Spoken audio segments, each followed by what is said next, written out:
Welcome, everyone. Thank you for coming on this rainy evening. It's raining here in Rutland like crazy right now. What I'd also like to do is welcome our two new student members. So Kenichi Gomi and Catherine Mangus. Welcome to both of you. We appreciate you taking time out of your school vacation already, and you're sitting in on a meeting. So that's pretty impressive.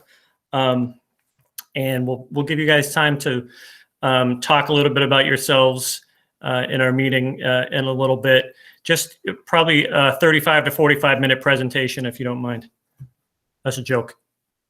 All right, so on to what we need to do this evening. So, sorry, you know what? I keep getting, Rebecca, for some reason, I keep getting the admit, deny entry things.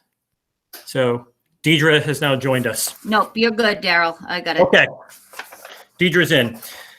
So what I would like to do is also welcome our new members to the school committee. So we have returning members who were voted back in, and I did put that in my report. And we also have 4 new members. So we have Nicole Amos, Krista Bennett, Deidre Shapiro, and Kelly Williamson. So welcome to the Wachusett Regional School District Committee. We appreciate you taking time and effort and joining our group as we kind of traverse the unknown over the next several months. The next order of business will be to conduct our virtual election of a chairperson for the committee. What I need to do also is just tell you that we're going to conduct this by roll call. Typically it's a paper ballot, but because we're virtual, we're going to be doing this by roll call. I also have 2 items that Naomi asked me to just review in reference to the WRSDC bylaws, because again, we have specific language that says paper ballot, but Naomi feels as though we're good to go with this particular process. So I'm going to read these 2 sections. Section 2, organizational meeting. The Wachusett Regional School District Committee shall, in accordance with Section 13 of the amended regional agreement, organize and elect a chair and a vice chair, and if the offices are vacant, a secretary and treasurer. The chair and vice chair shall be members of the committee.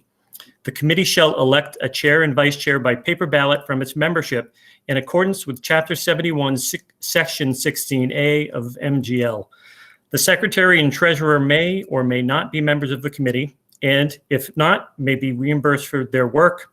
This organizational meeting shall be posted at least 14 days in advance. Section 3, chair, vice chair. No member may be elected as the chair of the committee unless said member has served on the committee for at least 2 years prior to assuming the office of the chair.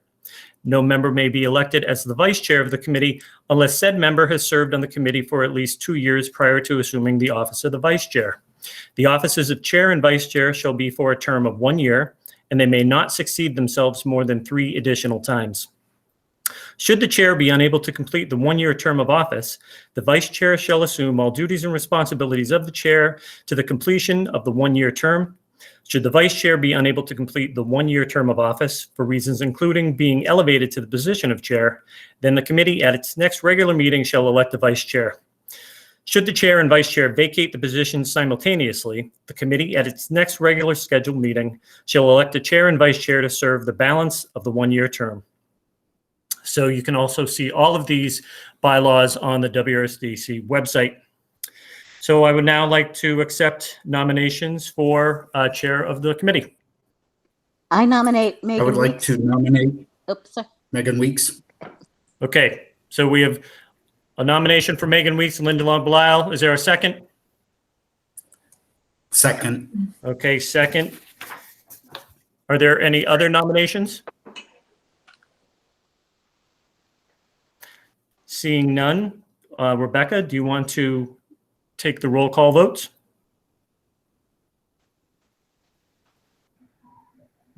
I do. Hold on.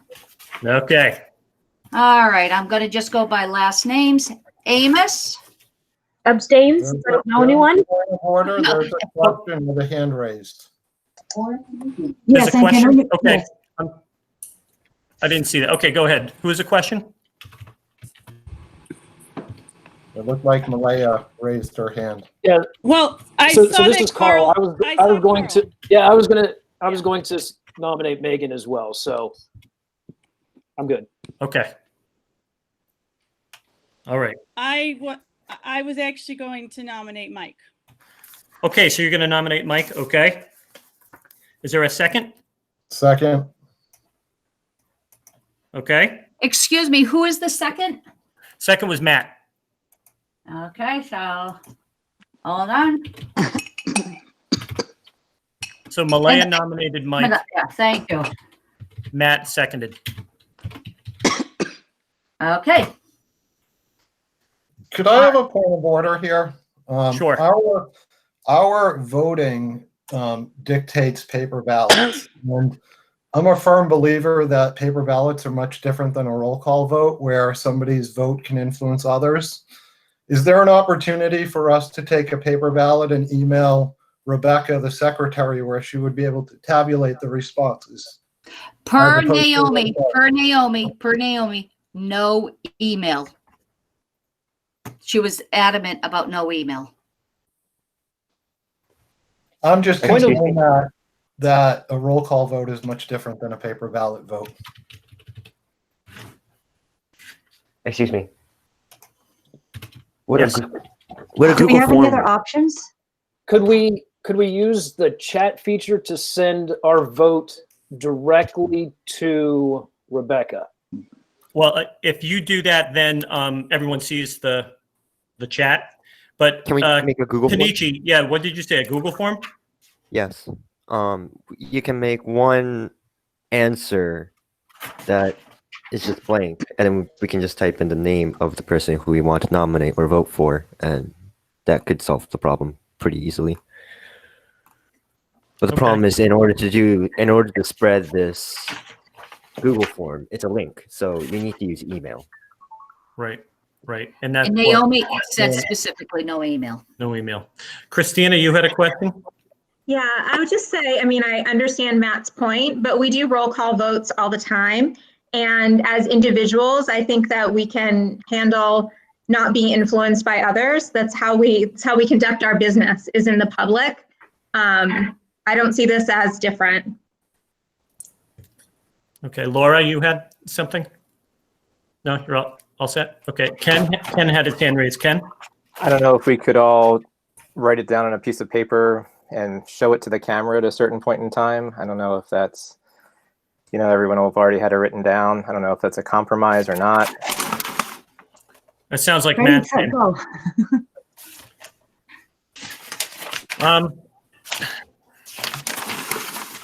Let's see, Rebecca, do you have the Naomi's statement around this? Yep, if you give me 1 minute. And Bob Ember's video is not working.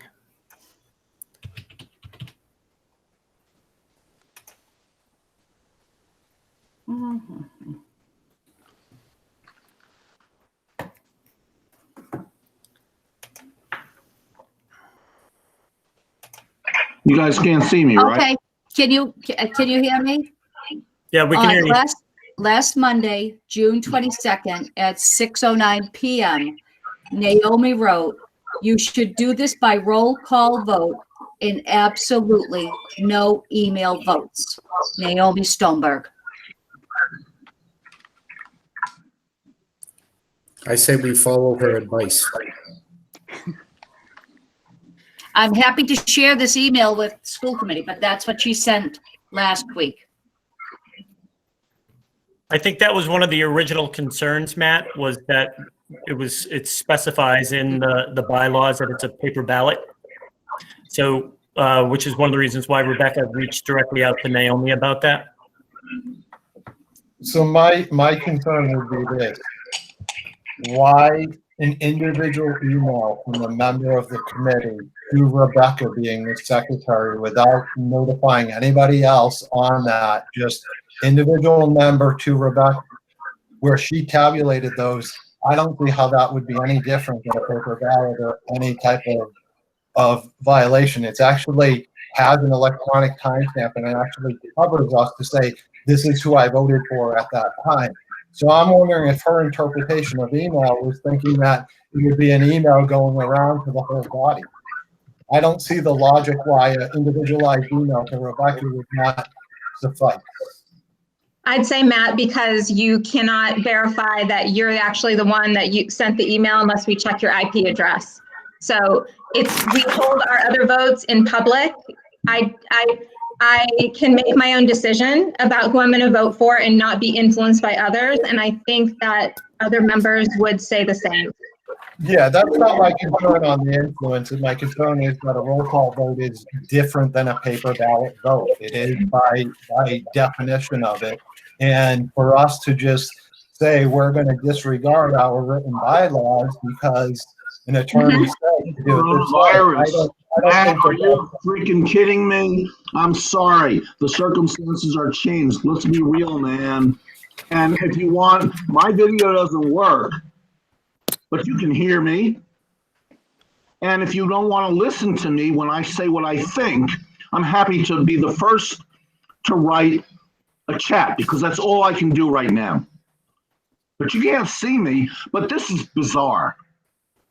What's Our bizarre is that circumstances you are could quite cut me different. off, member. That's Bullshit. bizarre that you showed no All this bullshit at this point. Okay, Bob, I'm sorry. Bob, point of Bob, order. you showed no respect. I had the floor and you took over, per usual, Bob. Okay, so you can tell I'm not going to be chair because I'm not doing a very good job managing this part of the meeting. So I want to apologize to everyone right now. Do you want to chat from me, or do you want me to say what I want? Don't. You're invalidating my vote, and it's not okay.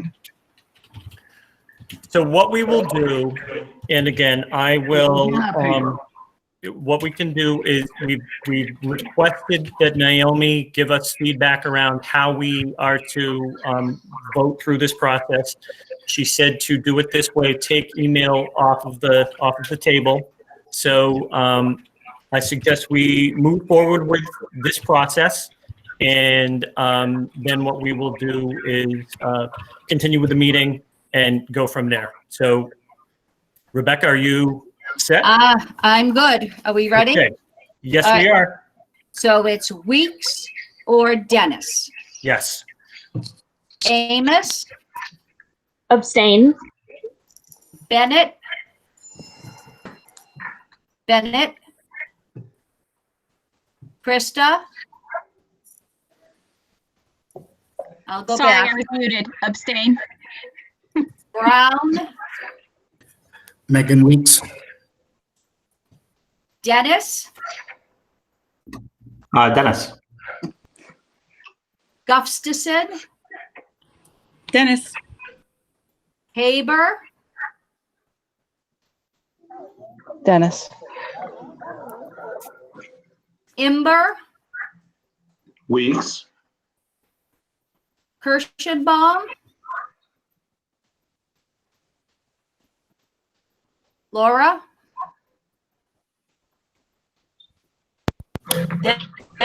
Excuse me, Laura, again? Dennis? Lavoy? Dennis? Long Belial? No, Long Belial. Oh, Jesus, Linda, I'm sorry. That's okay. Long Belial. That's fine. Weeks. Mills? Mills, Weeks. Mitchell? Mitchell, Dennis. Otmar? Otmar, Weeks. Shapiro? Shapiro, abstain. Silva? Silva, Dennis. Smith? Smith, Weeks. Weeks? Weeks. Williamson? Williamson, Dennis. Dennis, okay. Woodland? Weeks. Young? Weeks. One moment, please.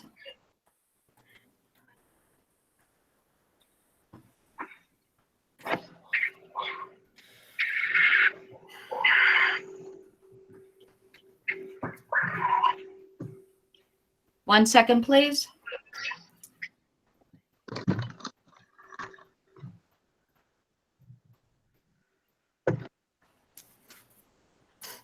Nine for Megan Weeks, 8 for Mike Dennis. Congratulations, Chairperson Weeks. You'll do a great job. Thank you, Member Dennis. Okay, so Chair Weeks, you get to take over the meeting. Thank you, everybody. Welcome to regular meeting 1346 of the Wachusett. No, Megan, we need to do vice chair. Vice chair. All right, let me go. Are there nominations for vice chair of the Wachusett Regional School District School Committee? I'll nominate Dennis. Nomination for Dennis. Is there a second? And who Second. nominated? Who nominated, please? Ben. Okay. Second. Mills. Mills is the second. Okay. Are there any other nominations? Nominate Member Silva. Member Lavoy nominates Member Silva. Is there a second? Second. Second. Who by is this? Member Brown. Yep. Are there any other nominations?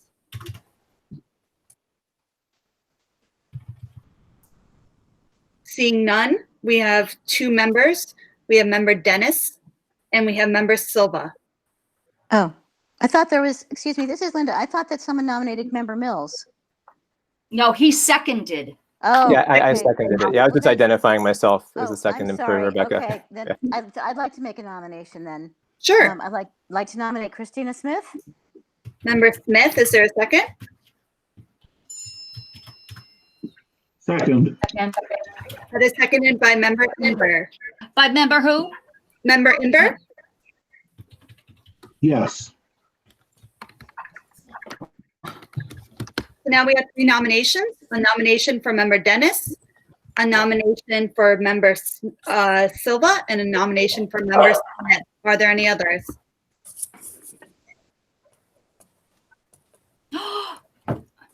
Can we, I apologize for this. Hold on 1 second, everyone, please.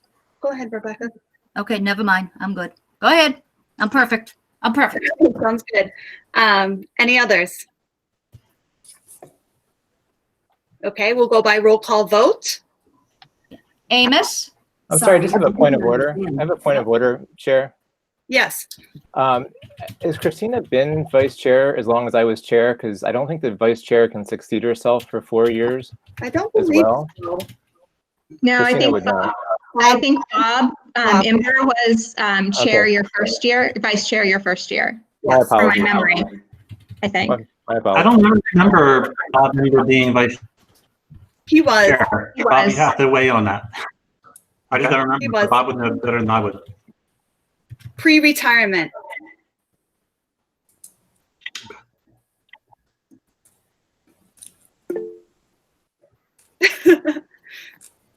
Bob comments in the chat. He was just not memorable. Okay, so we- point of order for Yeah. or just a clarifying question. Is this a with 3 people? Is this a majority or plurality? My understanding would be by majority.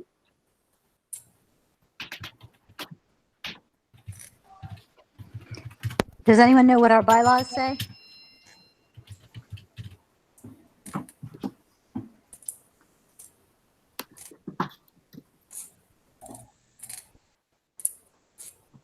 I can look it up real quick.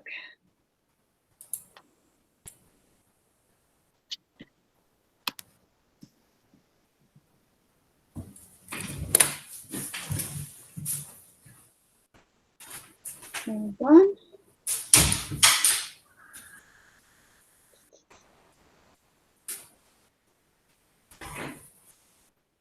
In the bylaws, it just states the 2 things that Daryl had already stated.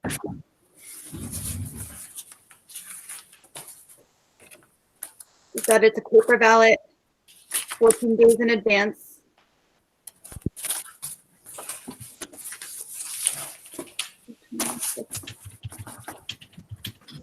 Well, my understanding it would be a majority vote.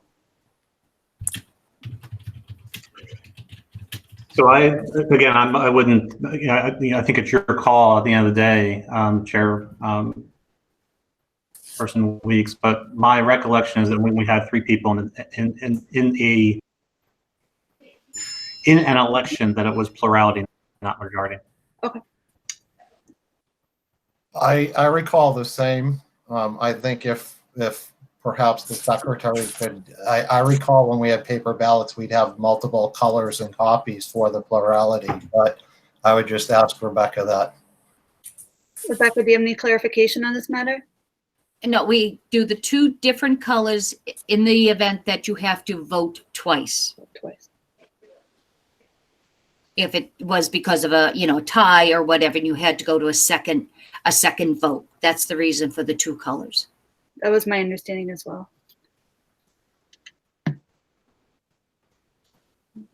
Are there any other points of order, or can we resume a roll call vote? Well, I guess which standard are we going to use? Are we going to use plurality or majority? I'd be in favor of using majority, but if it comes to a tie, I believe we go to a second vote. So for clarification, plurality would be the person who gets the most votes, majority would be the majority of members, right? Right. So I do think in the past, we've probably done plurality if we've had multiple candidates. But I don't know that we've had 3. We haven't had my time on the committee. Mm-hmm. So we really need to know what the standard is before we hold the vote. Correct. If you're going to go by my recollection from the past, it's the member who gets the most votes is voted in as chair and as vice chair. A plurality then. Yep. Okay, so we will go on plurality.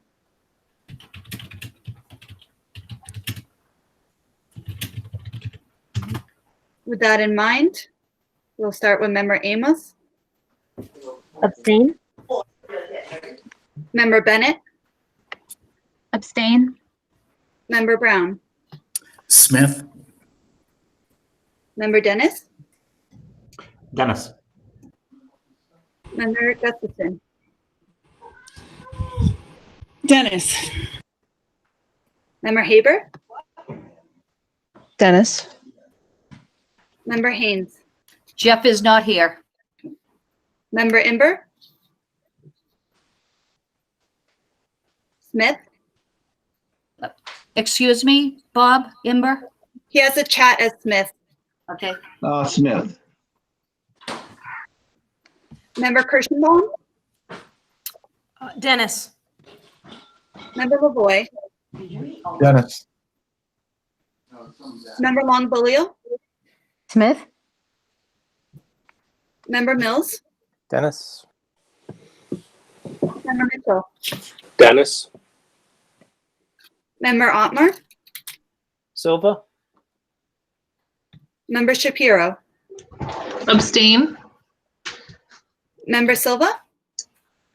Since it's plurality, Silva. Member Smith.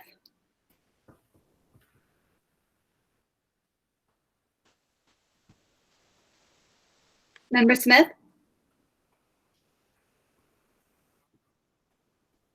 I'm going to vote for Dennis. The chair abstains. Member Williamson. Dennis. Member Woodland. Dennis. And Member Young. Dennis. Secretary, where do you have that vote? Please give me a moment. Take your time.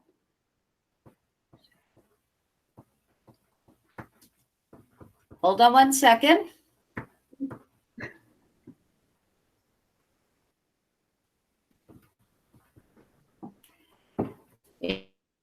It is Dennis 11, Smith 3, Silva 2.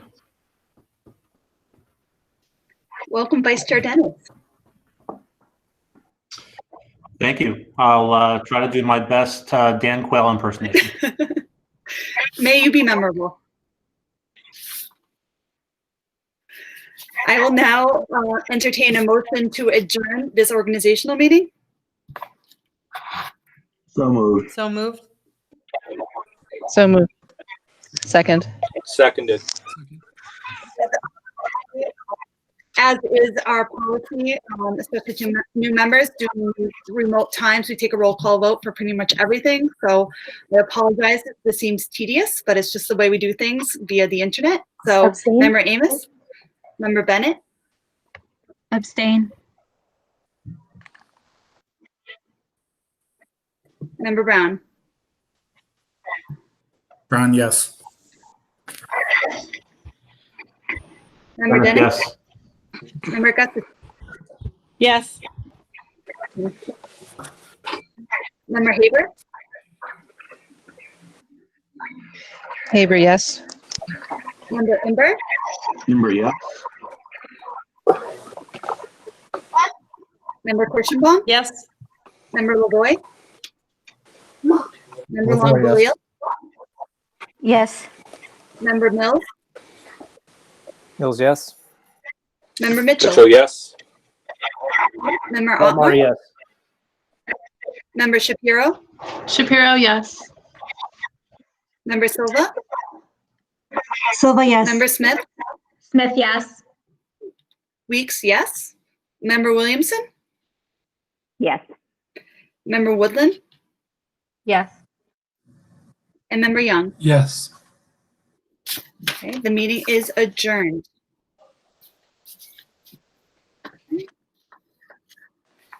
With that, your break is very minimal. If anybody would like to grab a quick drink of water, but we're coming right back to it when you're ready. Okay. I'd like to call to order regular meeting 1346 of the Wachusett Regional School District on tonight, June 30th, 2020. The meeting is to begin at 7:27 p.m. I am excited to have you guys all tonight via Google Meets. This meeting is being recorded. Are we live now on Holden TV?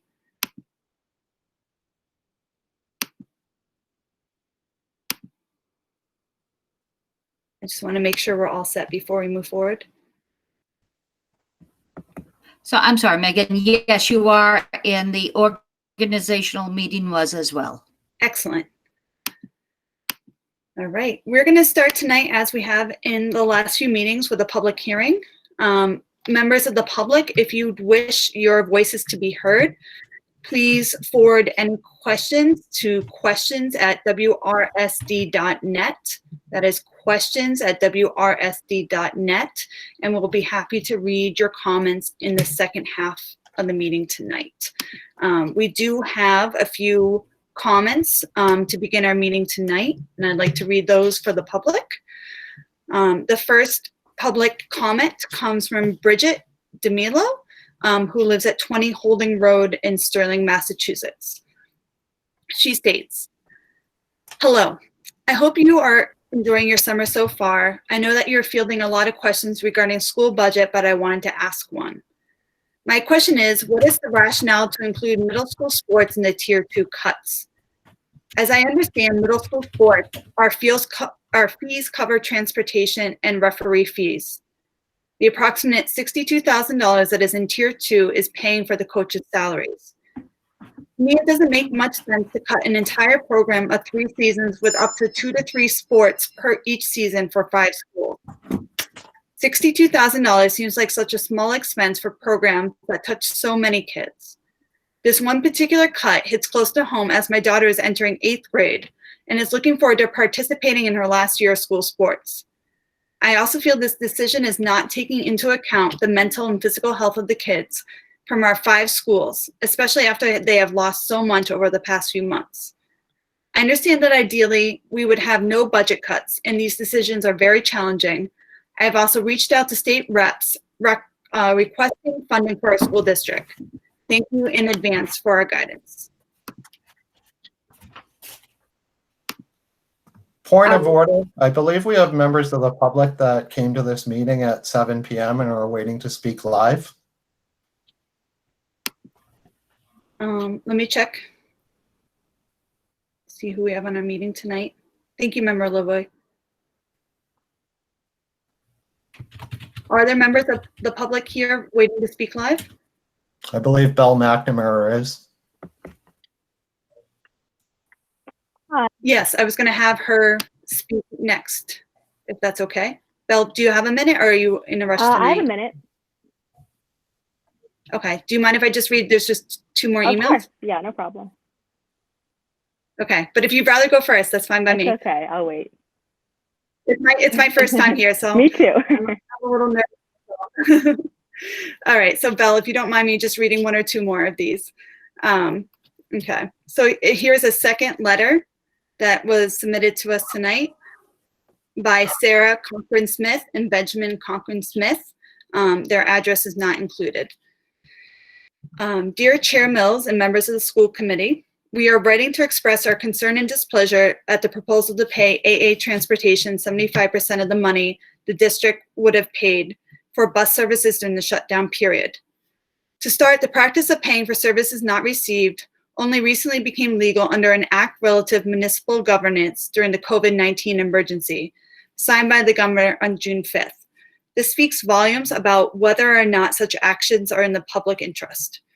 To be clear, spending taxpayer money for nothing in return is not in the public interest. But these are unprecedented times, and thus it is understandable that the governor would sign such legislation to support vendors such as transportation companies who are at the risk of becoming financially insolvent. However, this does not excuse the school committee from its responsibility to perform financial due diligence on behalf of the taxpayers and to prioritize the education of our students. It is vital that the school committee and WRSD administration are confident that AA Transportation is indeed at serious financial risk before committing tax dollars for services not rendered. Anything less is a deterioration of fiduciary responsibility to taxpayers and students. Thus far, the district administration has been unable to demonstrate financial vulnerability on behalf of AA Transport because AA has been unwilling to share financial information with the district. If AA is concerned about disclosing private financial information to a public body, an independent financial analysis by a CPA could be conducted and should be a precondition on settling on any amount. We question AA's claim to need 75% in order to sustain financial visibility because the 2 major costs are currently not being borne by AA. These are employee wages and fuel costs.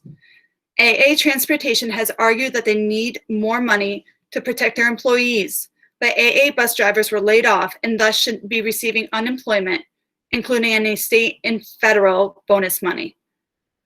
2, fuel is a substantial cost for a transportation company, but during the shutdown period, the company was not using fuel. District administration and some of the school committees seem fearful that AA will refuse to provide bus services next year if we do not meet the demands of the company. This is understandable, but should not drive hasty decisions without any transparency or evidence from the vendor. We're in a multi-year contract.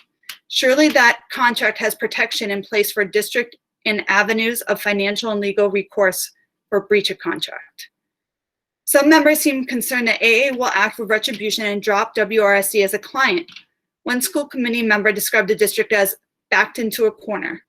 The business director stated as if we don't agree to 75%, Mr. Einwent told him he would have to do what he has to do.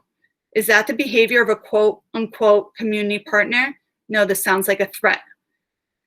Further, this threat would seem to indicate that AA is not in fact in a dire financial situation. A company in desperate need of income does not willingly drop clients. The truth is that school committee does not have the information that it needs to make a sound and responsible decision right now. AA is not being transparent or forthcoming with information to justify its claim of financial need. Despite the good news from the 4 towns that have passed a proposed budget, state aid figures remain uncertain. WRSD has already laid off 52 teachers and other staff and is planning for additional cuts that would total about 148 teachers and related staff. These cuts include eliminating music for elementary school and language for middle school. This is a serious loss for students. How many classes or programs can our students be funded with the $1.1 million the committee is considering sending to the bus company? The school committee is literally deciding between teachers and paying aid transportation for services not rendered without documentation of the 75% request. As parents, this is no contest. Our money should be going to ensuring kids have access to music class, world language programs, teachers, and counselors who help them thrive in challenging times. We understand this is not a simple decision, yet we're dismayed at the idea of paying $1.1 million to the bus company while cutting programs for students. We're absolutely appalled at the apparent bullying behavior of the bus company. We urge the committee to do the right thing, not the easy thing. Offer a fair payment, but do not be cowed by threats. Thank you for your consideration. With that being said, Bella, do you want to take the floor? I don't want to keep you waiting at all. The name of the speaker, Member Dennis, hold on one moment. Let me just pull that back up for you. This was a letter sent by Sarah Conklin Smith and Benjamin Conklin Smith on 47 Birchwood Drive, Holden, Massachusetts. Thank you. Yep. Bella, you have the floor. Take as much time as you need. Hi. My name is Belle McNamara. I live at 3 Williams Circle in Rutland, and I will be speaking about the importance of arts education funding. I'm a 2019 Wachusett graduate. I spent a year at Rider University studying musical theater, and I'm transferring to Northeastern in the fall to study music industry and communications. I could speak for a while on my personal experience in the arts throughout my schooling, but I actually wrote a paper this past semester regarding the importance of arts education in schools. And I never dreamed that I would have to be sitting here asking the district to consider its priorities. The paper is 9 pages, but I condensed the most important points to read today. No one should graduate from high school without a robust understanding of what art is and how it relates to one's happiness, involving concepts like cultural development and the continuity of existence. One's relationship to art begins during childhood, from the first time we hear a song or a dance to a song. For me, this was Mrs. Arsenal's music class at Glenwood in 1st grade. Because of this joyous encounter of an artistic experience, a child will always associate the rewarding experience of learning an art form with the resulting happiness. Art speaks truth and makes space for life. This is why the arts are so important in our formative years. You cannot cut art programs in elementary schools and expect that there will still be students who want to study the arts in high school or beyond because they did not have that integral, joyous encounter with art as a child. Also, a 2019 study that included 10,548 students in grades 3 through 8 was conducted in over 42 different schools in Texas. The students received an influx of arts education experiences ranging from before or after school programs to in-school performances from professional artists. From this trial, Dr. Howard and Dr. Kisia discovered that an increase in arts education can reduce the proportion of students receiving disciplinary infractions, improve writing achievement, and increase students' compassion for others. Additionally, 86% of the sample consisted of elementary-age students, and arts education also gave them more motivation when it came to classroom engagement and aspirations of college. Not only did the artistic experiences strengthen the students' skills in unrelated subjects and standardized testing, it also had a positive impact on their human characteristics, like increased empathy and aspiration. When kids return to school, they are going to need the arts and inspiration more than ever. Also, quote, successful education is not just about designing a syllabus, but it is as much about creating a culture. A strong arts program in a school is likely to have a positive impact on pupils' attitudes and in turn on their general performance. As seen in the 2019 study, students who attended schools with a strong arts program and a culture that values creativity have improved mindsets and can therefore excel in class. By demolishing arts programs in schools, think about the message this sends to students. It shows that you do not value creativity or compassion. Finally, I just want to remind everyone who you turned to during this pandemic. You turned to books, television, and music. You turned to artists. I was so fortunate to attend a district with a strong arts program, and I believe it shaped me into the person and the learner that I am today. If the Wachusett district is struggling with arts education funding, I cannot imagine how other schools in inner city or low-income areas are dealing with this, which is why I urge everyone to sign petitions for Congress to pass the HEROES Act and write to our local state reps found on the Tempo Facebook page. For some students, art is all they have and the only place that they fit in. I will always remember looking forward to my art and music classes, and some days they were the only reason I got out of bed and had the motivation to sit to my other classes. So that's all I have to say. Thank you. Belle, thank you so much for speaking tonight. Really appreciate it. Anybody have a quick message for Belle before we move on? I know I emailed this, the transcript of my 9-page paper to everyone on the committee. So thank you to those who responded to me. I really appreciate it. It was exceptionally well written. Just kind of to your point, I do have one more public comment from member Jeffrey Haynes, who couldn't be here tonight, but he speaks to what you've said, Belle. He says, "Hello, everyone. I'm truly sorry I cannot attend tonight's meeting. I'm especially disappointed that I'm missing my neighbor, Belle McNamara's thoughtful and eloquent report. I both appreciate and agree with the points she has raised. In particular, I'm drawn to a line in her report that underscores the value of different voices and different ideas.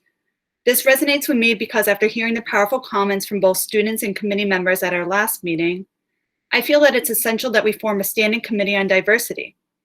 That need has been made painfully clear, and we have a moral, educational, and society duty to respond. Thank you and see you next time. Jeff Haynes." So thank you so much, Belle. I really appreciate it.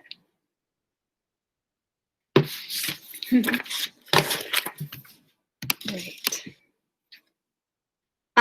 I have one last public comment that came in from member Kirschenbaum.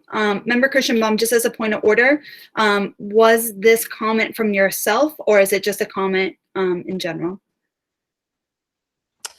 This is a comment from myself as a parent, as a member of the community. Would you like to read it then? I'd rather it be in your voice. Sure, thank you. Hello, everybody. I'm Laura Kirschenbaum, member of the Wachusett Regional School District, but also I'm speaking tonight as a parent and citizen of the town of Holden. As we know, Heidi Leahy is stepping down from her position as the Teachers Union President.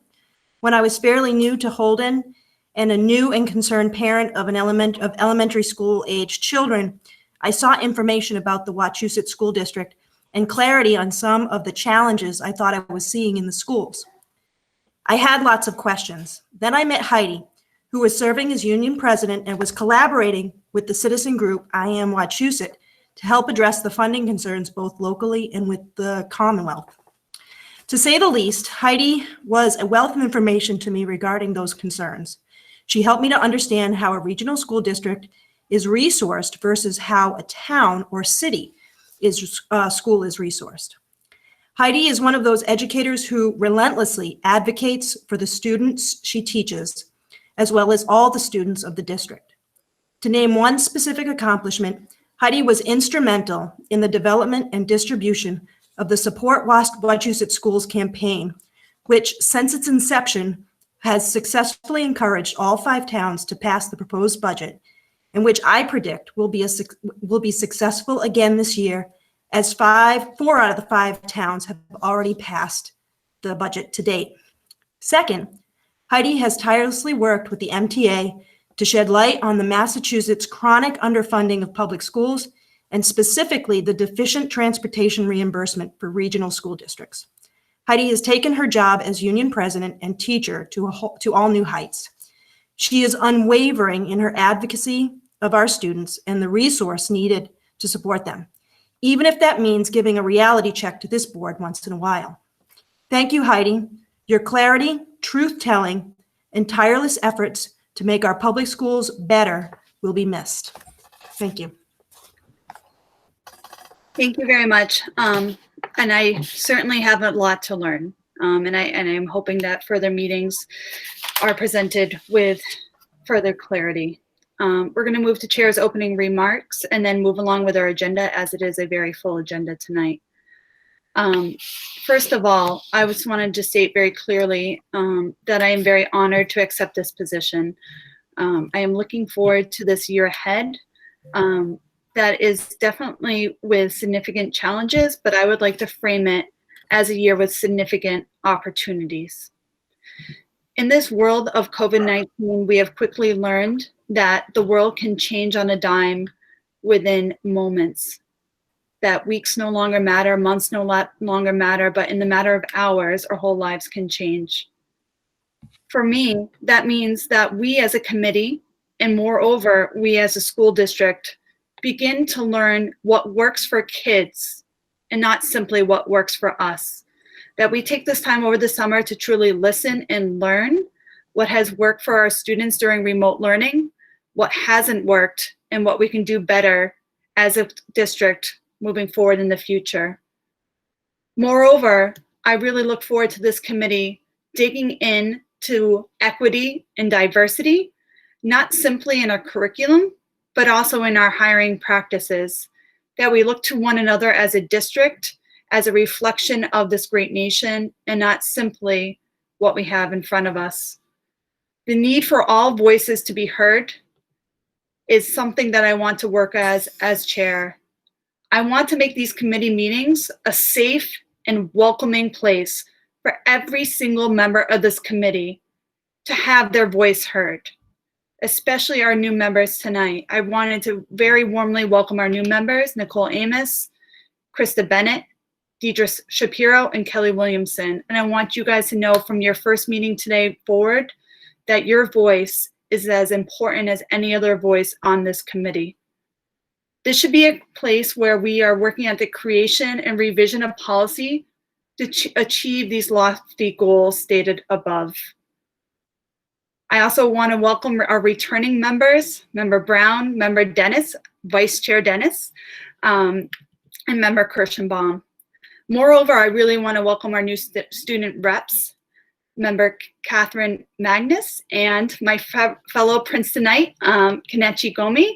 I am so excited to have you guys here, and I'm looking forward to your voices, really reaching towards what you need as students in our district and what we can do to help you in the future. With that being said, I'm looking forward to the superintendent's report tonight. Superintendent McCall, are there any things you would like to highlight from your report? Sure. Thank you, Chair Weeks. A couple different items that I'd like to address this evening. I've had over the past basically week, I've had two pretty heavy-duty conversations with the Commissioner of Education. So as you know, the Commissioner actually put out the return to school kind of outline for where we might be as a Commonwealth and ultimately as a district in terms of returning in September. So the nice thing about where we are in reference to, oh, and you know what? Just saw that Mike Dennis brought up student reports. So if we want, we can jump right back into those. Yeah, that's fine. Thank you, No, Member. I don't mean to interrupt. That's why I did it in the chat. I thought you could either loop back around or whatever, but I don't know if they had anything. Brand new, so I don't know what they want to say. I'm reading too far ahead. Do our students want to speak first?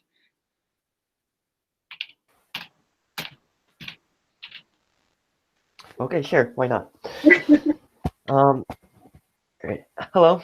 My name is Kenichi Gomi. I am one of the student committee, school committee representatives as a student. I am going to be a junior at Wachusett Regional High School starting this fall. And I'm happy to be here. At high school, during the fall, I usually I participated in cross country. I also participate in both winter and spring track. I play the bassoon, I play the saxophone, and I used to play the piano, but not anymore. It feels weird during COVID-19 not being able to go to school, not having to wake up as early, although I do try to still maintain a decent schedule. But most importantly, there's not much better way to say this. I didn't really like how remote learning happened. We were just given work on Google Classroom or email, and we were just told to complete an assignment during the week. The due dates were strict, but they tended to be on Fridays, which meant that we could cram work in all the way during the night, and we could just submit it at midnight. And I did that. I can't really hide that. But I don't think it was a very effective way of remote learning because obviously because of COVID-19, no buses, there's no point of waking up early to do the work. Our schedule gets ruined and it doesn't feel like we're doing school anymore. I really wanted to do or have some sort of like live classes. And yes, my teachers did do a little bit of that. I know that one of my teachers definitely did, but that was like from the afternoon. And so I didn't think it was as effective as normal classes where you would wake up around 7, have like 30 minutes of hanging out with your friends, and then have classes start again about 10 minutes later. And I was also kind of curious why that never happened, because it's just a Zoom or a Google Classroom meeting that we would just rotate through every single day, and the teachers would rotate through every single day. That way, we could still have all of our teachers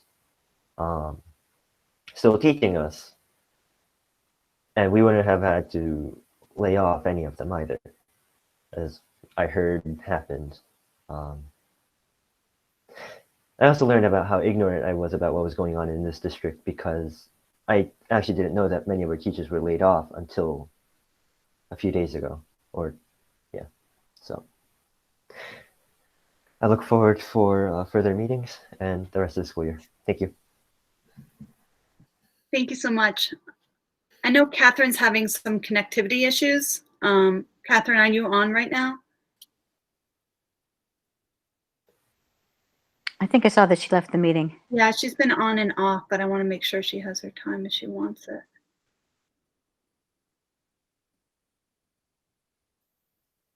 Give her another few seconds. And then when It looks like she's on, but she's on mute. she's back on, she says 1 second.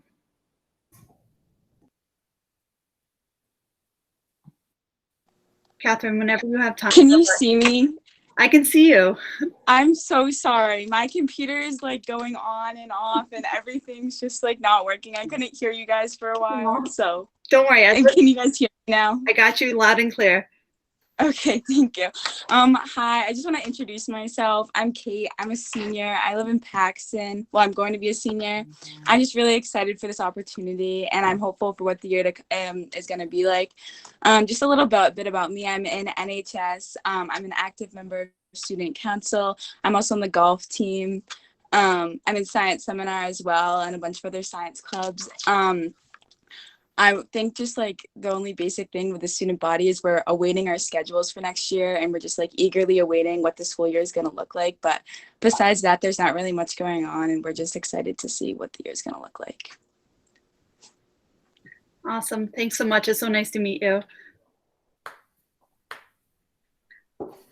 Superintendent McCall, when you're ready, I guess. No more mistakes tonight, I promise. I'm not gonna hold you to that. Kenichi and Catherine, welcome. Thank you so much for sharing some of your insights, and we really look forward to hearing how everything's going from your vantage point as we kind of go through this together. So, one of the things that we're, I wanted to start talking about was exactly what Kenichi and Catherine started to talk about was, what might the fall look like? So the commissioner did put out some recommendations early or at the end of the week last week. I had another conference call with him this afternoon with other superintendents. And what they're asking superintendents to do, school districts to do, is really come back to them with a plan that has 3 different ways in which we could possibly return to school. One would be going back to school full bore. Everyone's there with PPE, just like we had prior to COVID.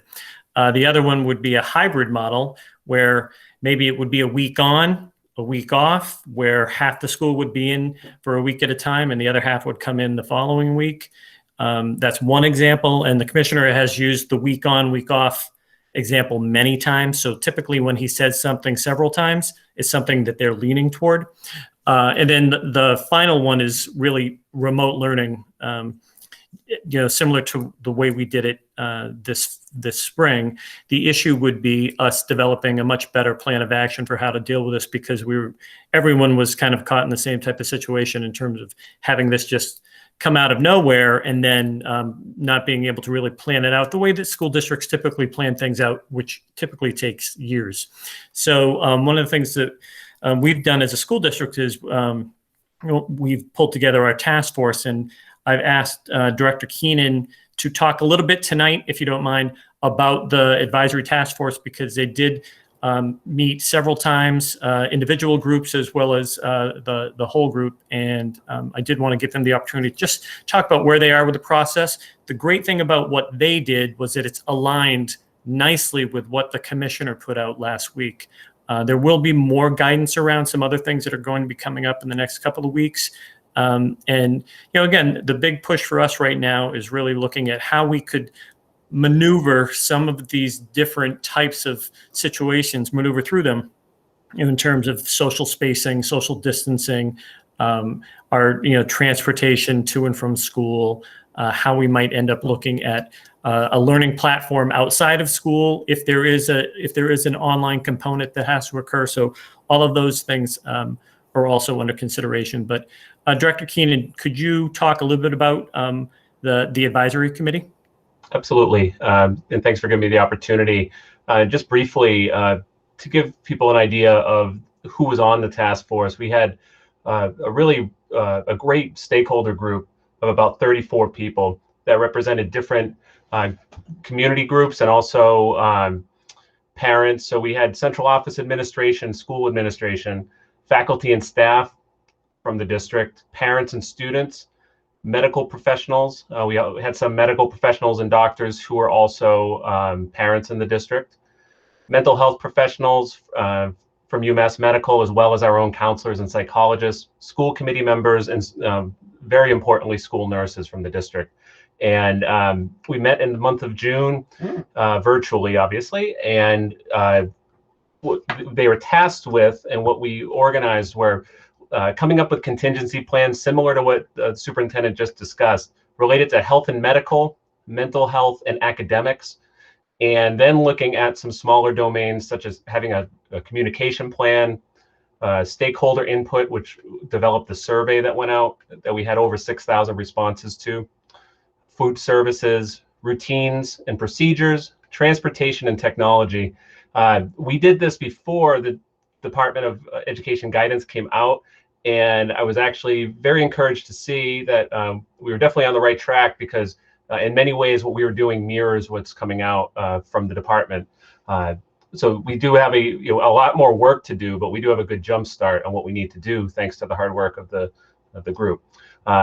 We just wrapped up the first phase of this task force, which the major goal was to come up with a guiding document of recommendations that are going to be submitted to central office administration. And those recommendations fall under the domains I just mentioned. And I have to say, these groups, the small groups that worked together, really helped us to look around the corner and to anticipate things that would have been difficult for us to do in isolation. I would say impossible for us to do. Just the variety of perspectives, and the students are a big highlight tonight. Our students on the committee were a huge highlight, just their ability to really bring the student voice into it. So the superintendent has said that he would like this task force to still exist during the summer and the next school year to help us guide our plans, and that will only help us because we're going to need a lot of stakeholder input to really gauge how we're doing in however the fall looks. So that's the elevator talk on the task force. But I was really impressed with the work of everyone coming together, and appreciate people giving up their free time to do so. Thank you, Brendan. And again, the recommendations associated with the opening of schools, reopening of schools in the fall, really did tie nicely back in with all of the presentations that I had the opportunity to hear at those meetings that were very well attended also. Again, things that have come out, and again, this is something that other superintendents and I have been talking a little bit about this. The guidance around 6 feet versus 3 feet, you might have heard about that. Massachusetts is kind of at the forefront of that. They're looking at really the social distancing associated with kids is a little different than it is for young adults and adults. And right now they're looking at really ramping up the support for this through the medical field. And again, we're very fortunate that we live in a the state that probably has the most highly respected professionals in the medical field in the world. You know, one of the things that we're looking at, that the state's looking at, is a 3-foot rule. And that's basically a seat-to-seat rule. It's not desk to desk. So optimally, we'd still love to have 6 feet. But if we can't, we could go all the way to 3 feet, which is, you know, the end of one seat to the beginning of another seat. So there would be a 3 feet spacing. They've also asked us to put a plan of action together associated with spacing all of your desks in classrooms. So actually putting them out there, taking all of the, you know, extraneous materials, or bookshelves, extra items that are in classrooms, really removing them, taking them out for the year, and only basically having desks in there, because we could be in a situation where we're trying to fit 25 kids into a classroom, and not all classrooms are rectangular or square, as we know in some of our buildings. So it would really take quite a bit of effort on our part to pull all that together. And that's something we're working on over the next couple of weeks. So it's really managing that part of it right now in terms of how we're looking at, you know, what we're doing.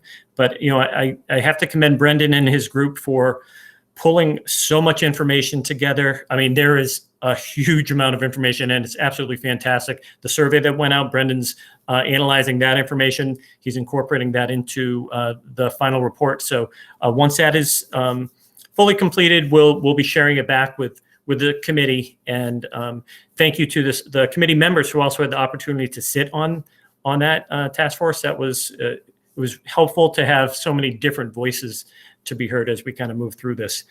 A couple other items that we have to, you know, again, address as we move forward. There will be some more conversation around technology. We want to ensure that we have the opportunity to get Chromebooks into kids' hands in the fall, because, again, one of our 3 options is remote. Well, 2 out of 3, you know, they're going to be doing some type of remote learning in some form or fashion, either all the time or half the time. So, you know, Barry Sklar, myself, Bob Berlow, we've been talking about how we can best kind of support students moving forward. There is talk at the state level of their purchasing, you know, the state actually purchasing a better platform associated with learning, and some of it is going to be self-directed learning that school districts could conceivably buy into. It's an idea that's getting floated around out there right now, but not definitive yet. So again, what we're trying to do is just plan out as best we can. We told you that we have allowed students to hold on to the Chromebooks for the summer as we kind of move forward. That way they're just going right into the next year with Chromebooks. And you know, we're looking at how we can also better adjust you know, what we're doing with kids that, you know, they don't have as much access to technology at home, and how we kind of deal with that moving into the fall. So it's kind of everything in a nutshell, but we have many other things that we're going to be talking about afterward. Superintendent, I think you also mentioned in your report that Director Smith wanted to give a update on extended school year. Thank you. So yeah, so we'd had a Christine Smith has been working on extended school year for quite some time, and it has taken an awful lot of time out of what she's been working on moving forward. We do know that there's going to be some definitive guidance on extended school year. That's what Commissioner Riley told me today, and that's going to be coming out, believe, you know, later this week. So later this week is probably going to be Wednesday or Thursday. So Chris, do you want to talk a little bit about extended school year? Sure. Thank you, Daryl. So first, I just wanted to take a minute to thank my special education teachers and staff for the amazing leaning in that they did during the COVID closure. They were active supporting special education students and gen ed students. We had some really innovative things happening at the high school where lots of kids could get help. They didn't need to just be special education students. We had paraprofessionals meeting live with students, live meaning over the internet, over Google, to support students who needed additional support being organized, and then just the ongoing teaching that happened. So I was really, really impressed with our staff and wanted to commend those efforts and the amazing learning that they all undertook for themselves as adults to get up to speed to be able to teach in this whole new way. It really was remarkable. I wanted to share that the SOA deadline has been extended to August, and so we still don't yet have a definitive plan on what that's going to look like for our district. But again, for ESY, I want to let you know that we have projected at this point 279 students will be participating remotely with 103 staff people. Michael Pratt will be the summer administrator for all of the TLC programs and for 9th grade through 12th grade, post-grad. Trish O'Donnell will be the summer administrator for kindergarten through 8th. So I wanted to update you a bit on the process of what has happened for ESY. So ESY planning really begins in October for the following year. And as we met as directors with the state director, Russell Johnston, throughout the closure, we were told repeatedly to plan for ESY to be remote. It takes many, many months to plan ESY. But with that guidance, we went ahead and developed postings and got information out to our staff that we were going to be going remote. I shared that information with parents through that development and said, this is the plan. Well, as we know right now, this could change. As Daryl has just said, we could be getting more guidance even this week, although SPED directors are not meeting with Russell Johnson until the following week. So pieces keep dribbling out, and we are trying so hard to stay on top of what is coming out. So in June, the very beginning of June, June 3rd, I think it was, actually June 7th, DESE released guidance saying that we should be working from the point of view of starting remote, but moving into live in-person instruction as soon as possible for students that we would consider to be most needy, or they use the term of high needs, high priority.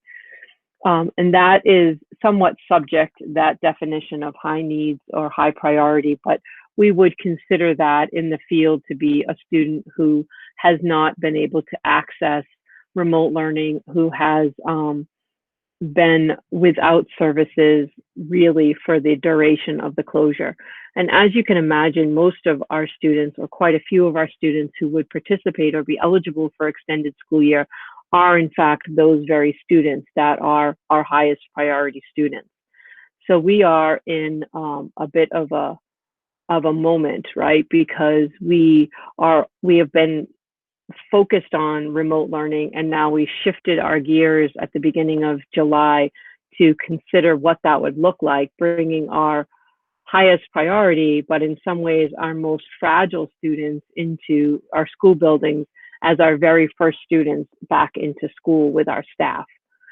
So that's a lot to take on. And as I wrote in my letter that went out to special education parents, each layer of those decisions is so multifaceted and involves so many different voices that need to contribute to the thinking and the planning and the development that needs to proceed before we bring children into our buildings.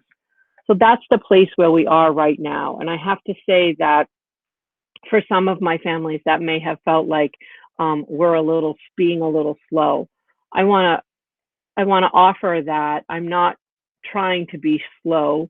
I'm trying to be diligent. I'm trying to be protective of your children and of our collective community, and at the same time move forward with the guidance that the state has given us. Additionally, I have to say that our teachers needed a little moment of time off. So many of our teachers who work with our most fragile or most needy children are in fact parents of young children themselves, and they've been doing this amazing juggling throughout the course of the closure. And then we just ended school on the 12th. Now today is just the 30th, and I'll speak specifically of our ABA teachers, they work year round and this is their first break from school. So I I wanted to ensure that I have their voice at the table when we are engaging the task force and developing the procedures and having the think tank that we need around us to develop those procedures. So there was the possibility of one task force meeting that I did cancel. We are scheduled to meet on Thursday at 9:30. I think, again, that will be in advance of some more information that I wish would be coming out more quickly from the state. But we will meet on July 2nd. Additionally, I did want to say that PPE has been ordered and is in fact coming in, which is exciting to see.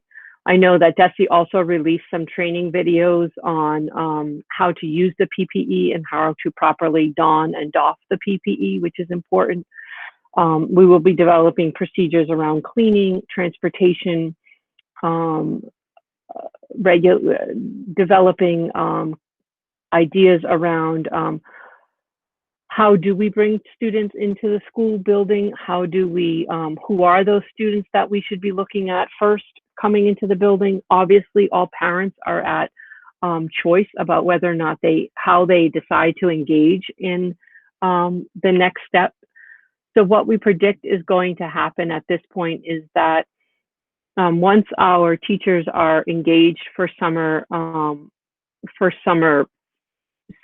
session, we will have them begin to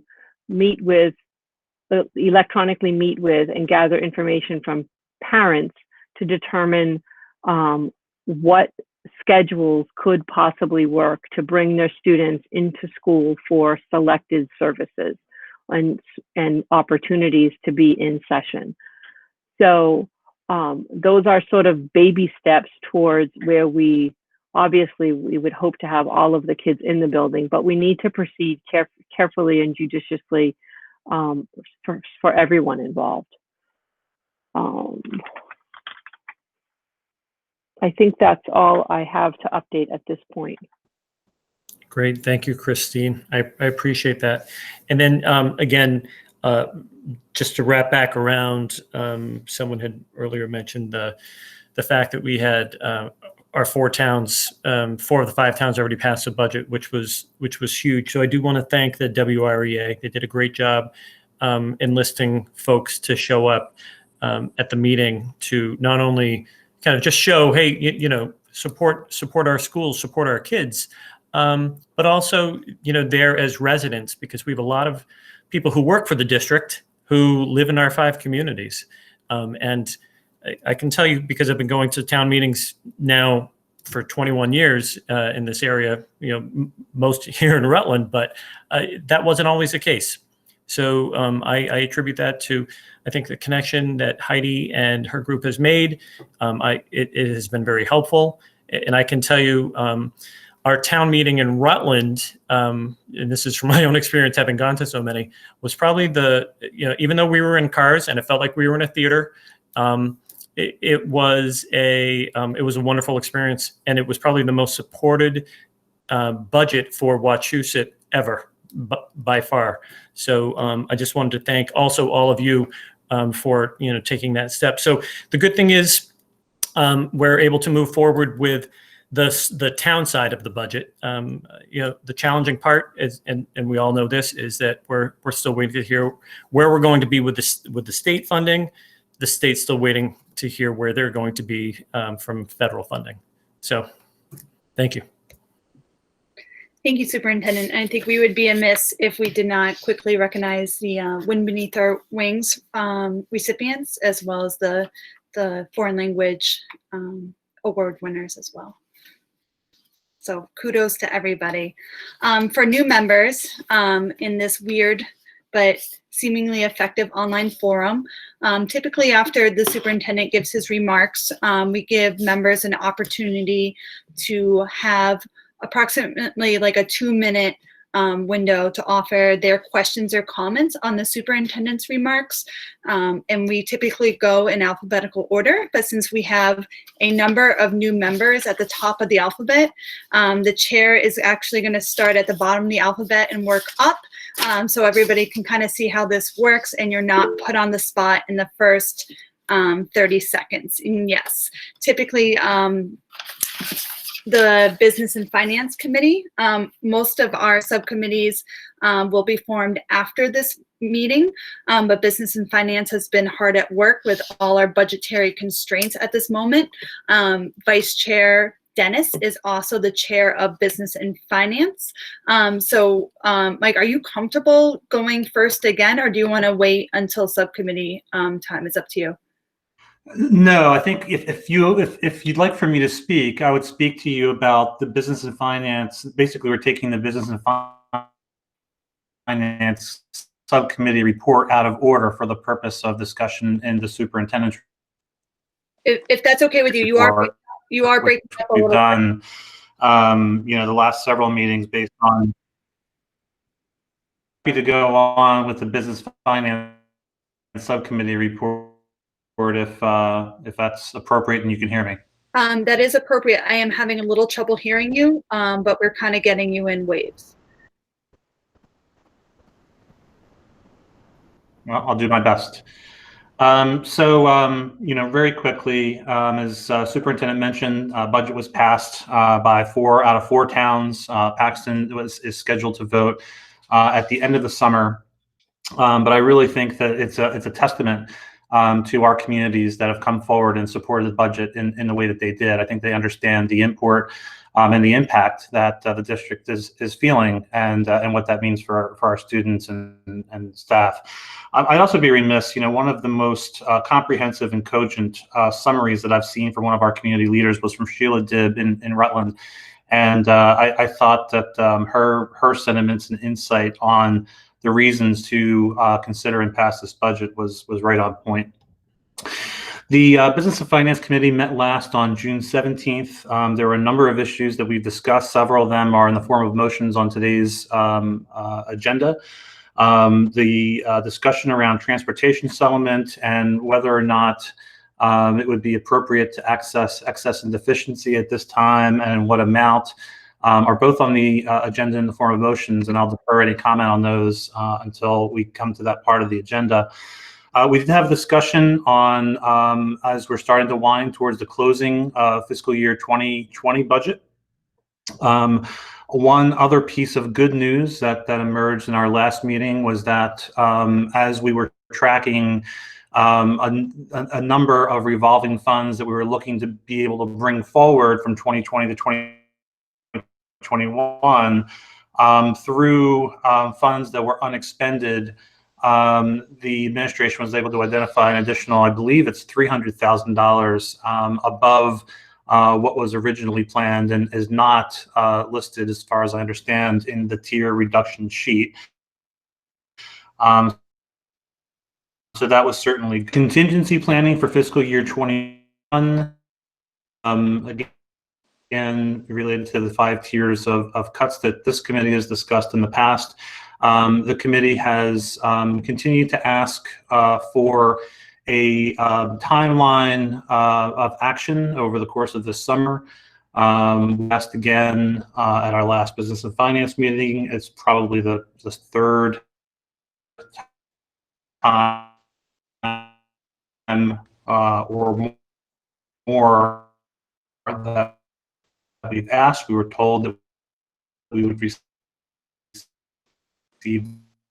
that tonight.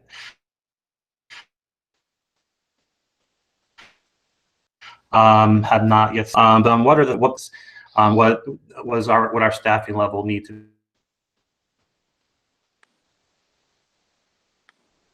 be? Again, we don't. We know that we don't have where other. And then finally, there are motions for budget transfers, and it was the recommendation of the committee that those budget transfers be accepted by the full committee. That's all I have. Thank you, Member Dennis. I think a few of us had a hard time hearing some of what you had to say. Would you mind putting some of your pertinent comments in the chat? Or maybe if we can cycle back to you without the video on. can you try speaking now, Mike? Sure. Mike's audio cuts in and out for me. All right. Do you mind starting from the top because I can hear you much better now. I don't want anybody to miss out Yeah, on this. sometimes the video takes up bandwidth. I don't know if you've missed all of that. The budget passed. It was a sentiment to the community to come out in such full support. I mentioned Sheila Dibb as someone who offered a very comprehensive and cogent set of reasons for people to consider passing the budget, and I thought that was well done. We had substantive discussion on a number of topics. Some of them are on the committee agenda for discussion in the form of motions, such as the transportation settlement, and whether or not it's appropriate to access excess and deficiency and at what level. We did have some discussion on fiscal year 2020 budget. A bit of good news that I mentioned is that we've come to understand that the administration was able to recognize an additional $300,000 in unexpended funds above and beyond what they were targeting for rollover from 2020 to 2021. That's not accounted for, as far as I understand, as part of the tier reduction plan as it was last presented to us. So that's good news. In terms of contingency planning for fiscal 2021, the committee has asked for, probably for the third time, a timeline against which key decisions need to be made for this summer. And we were told that we would look to see that today. Haven't seen it in the materials as yet. However, it's critically important for this committee to understand, and for people in the community to understand, quite frankly, what are those points in time where decisions need to be made, such as at some point in time, we need to settle in on staffing size. We need to understand and be able to make classes. We know that there's some unknowns in terms of what state aid is going to bring, whether or not there'll be a federal bailout. But we can be able to put together a timeline for the last possible date that, and fill in the blank. We need to be able to make classes. We need to know what our staffing levels are going to be. And you know, I hope that that's something that the administration has, but it's something that I think needs to be shared with this committee. Finally, there are budget transfers that are on the agenda as well. The subcommittee voted to recommend that the full school committee adopt those transfers. Again, many of these are in the spirit of being able to redirect funds for the purposes of adding them to the revolving account, so that we can carry those funds forward from 2020 to 2021 and leverage them next year. Please don't ask me to do it a third time. No, I mean, you want it to be memorable, so. I don't. No, that was much better. By putting this, it would not be memorable. We're going to have a good time, Vice Chair Dennis. So with that, we're going to start with Member Young. Member Young, do you have any comments to add to the superintendent's report or questions? No, not at this time. Thanks. All right, thank you. Member Woodland. Hi, and I wanted to say thank you, Chair Weeks, for starting at the end of the alphabet as a W to W. I understand.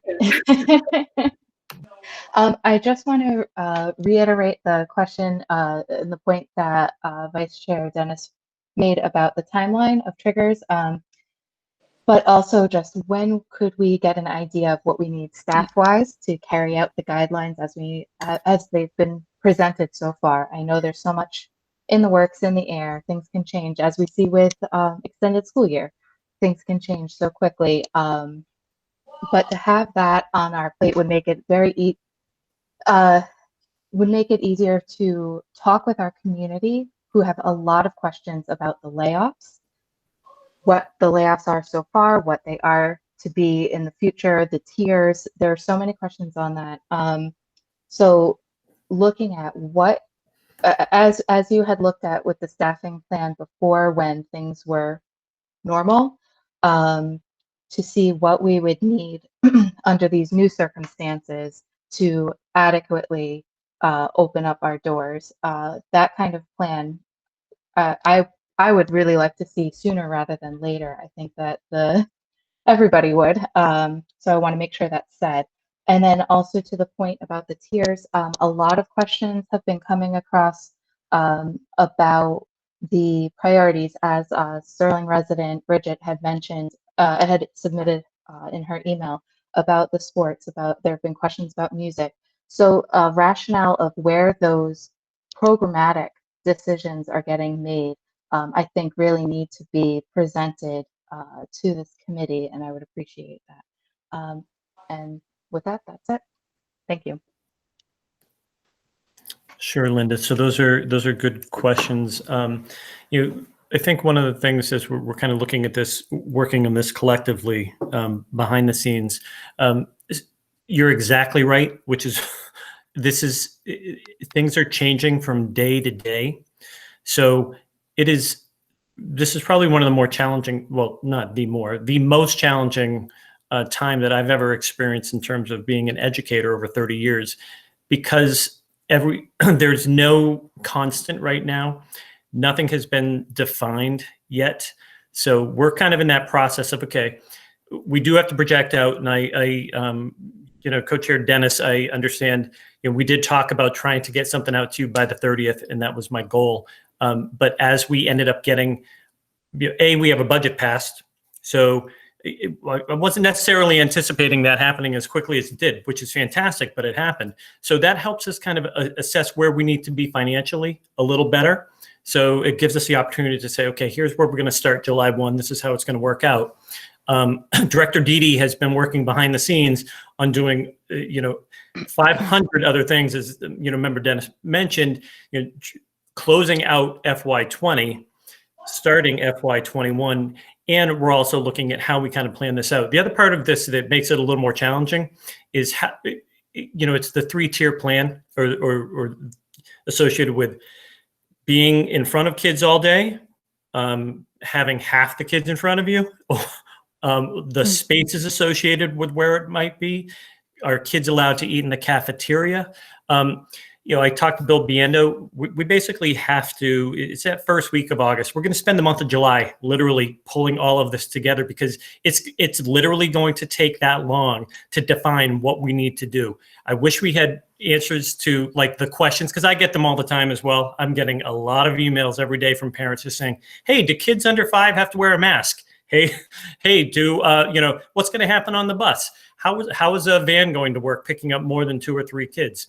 So all of those questions are still being, they're being responded to at the state level, and we're trying to do our best to do it, which is why, Brendan and his task force, we're really asking them to look at that as best they can. Once we get the information from Brendan's task force and we can go through it and cull through that allows us to look a little better at where we might be. We do have some drop dead dates that we want to follow, but we're also, I think, in a little better situation in terms of having that budget passed, because we're now that much farther ahead than where we would have been if we had just said, nope, we don't even have a budget. We're still going to be cautious and careful moving forward, but we have to, knowing that we have 4 of our towns that have passed, FY21, it allows us to think about, okay, how might we plan this out? And in terms of the staffing, if we only have to hit tier 1, we don't even touch staff. If we have tier 1 and some of tier 2, maybe that's, partial, just a few people. And again, the reason why we had to hit all 5 tiers was because of that June 15th deadline. So that's it in a nutshell. If I may, just to follow up, my question is a little bit different than that. My question is more about not the budget side, but what it will take to carry it out, because these are at the moment guidelines, but they are going to be something that we have to follow. And so, just as we had asked, in an ideal world, how would it work for a staffing plan before COVID? I'm asking if there's in an ideal world where we have the funding, what would it take to actually do all of these pieces? And then also to what you did explained was about the taking the month of July, having that kind of a timeline of when you expect the task force to present to you and those next sets of expected deadlines or markers would be really helpful for us to have. And I would appreciate if that can be distributed to the committee or I don't know if I have to make a formal request for that Sure. information. So, and again, give us a little bit of time during the next week to pull this together, because again, I want to ensure that whatever I put out there, it aligns with what we're actually able to do as best we can. I don't want to just put something out there and go, okay, we're hopefully going to be here.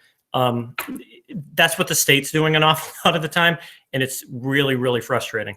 So we're looking at this and trying to be as cautious and careful about how we kind of plan this out, but we'll pull something together starting, we're already working on it, but we'll try to have something out to you by the end of next week.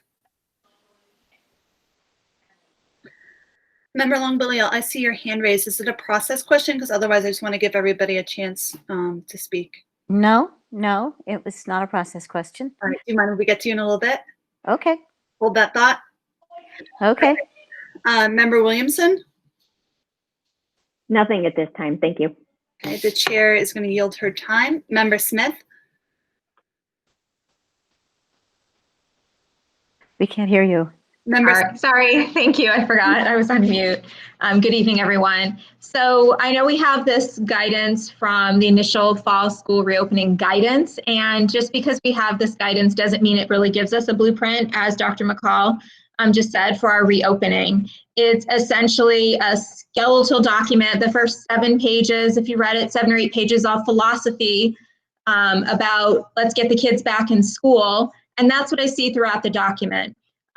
Even though there's verbiage given to we want to get kids into school and have it be safe, I'm not sure that's what the document is actually doing.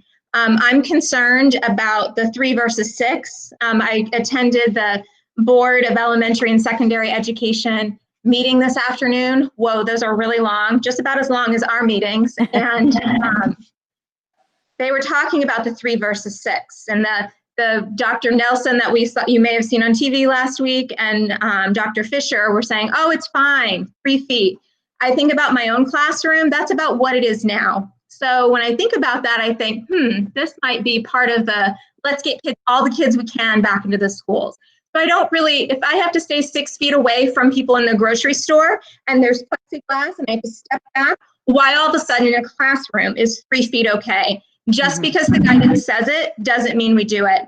The question about the cafeteria and lunches. So in the document right now, the initial guidance is that kids will not really be in that cafeteria space because they suggest that you would use that for overflow for classroom space, which means kids will eat in classrooms. I'm concerned about that because of food allergies. So we have kids who are on 504s who have food accommodations for food allergies. Lots of planning has to go into how that's going to work. And then also the whole thing about how do you take your mask off to eat? Who cleans the desks? What's the point? So lots of problems there. I know Daryl's like, yep, I know. The things that just wonder what's up with you, DESE, for suggesting all these things. I just have to go on record saying them because I just get so confused when I know what I think I know something, and then I have all this stuff and I'm listening to all these meetings and just wondering what is going on. So I did hear, speaking of that, I did hear Director Keenan give an update on the advisory committee and its work, but I don't feel I know what that work has been yet. And I think that's what Member Woodland was suggesting, like, we need a timeline. We need to know what the steps are. I understand that we don't know what the steps should be, it sounds like, but we need to figure that out because the Department of DESE isn't giving it to us. So we need to figure that out. We're the ones that are in charge and ultimately have to answer for the safety of the kids in our school buildings and the staff, like all of the staff that go there. The stuff in this initial, mine's all highlighted and earmarked here. In this initial fall reopening, if you haven't read it, please read it. Saying that it's all about health and safety, I don't know if it is, really. I'm sure you guys have seen people commenting on the research that they've put there. Couple more things. One of the other big items the guidance recommends is that students stay in cohorts.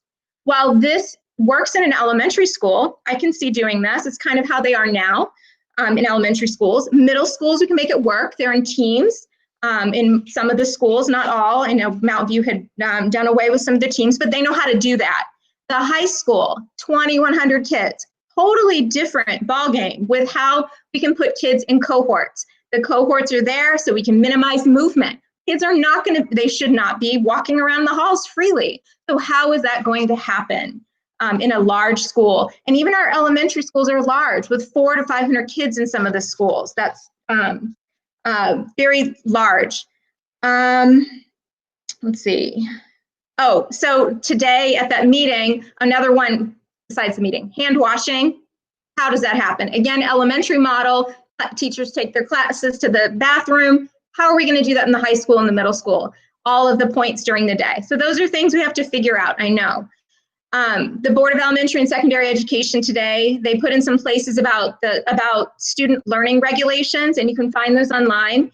And they've made some adjustments, which are put into place right now, and then will be voted on for formal adoption in September. But one of the things that they did is they've put some items in, some requirements for attendance for remote learning, remote or hybrid. So attendance, grades, regular communication with parents and guardians, translation and interpretation services. So those are things we can be working on right now in that remote plan that we need to do. So there's so much to do. I don't know how we're going to get it done. There's not a lot of time. I don't even, Daryl, I know you said you need a week. I think like we got to stay up for the next few nights, like just figuring out how to get all of this done. I'm getting a plan together because all of a sudden, like tomorrow's July 1st. We've got a holiday in there. And then all of a sudden it's July 6th on Monday. July 6th on Monday. School supposedly coming back into session. I don't know, are we August 31st or September 1st or somewhere in there? Or is it later? I don't know. And Algonquin, we're starting the 31st, I think. So just thinking about that, there's so much to do there. I just don't know. I'm frustrated. I'm sure all of you are. I'm also, this weighs on me daily, thinking about the fact the Department of Education has issued this guidance. I don't want our children to be in danger. I don't want our faculty and staff to be in danger. And we just need to give a lot of thought to what we're doing. I'm in support of what Member Woodland asked, which is a timeline of like major markers. And I need more than the advisory committee met and they had lots of perspectives. Like, I want to know, what did you do in that meeting? And maybe those meetings that they are, if it's a task force, like maybe they should be public meetings where people can listen, so people are informed. Anyway, I'm done. Thank you. Thank you, Member Smith. Member Silva?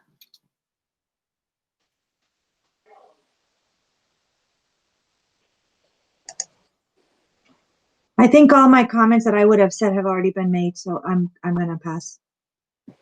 Okay, thank you. Member Shapiro?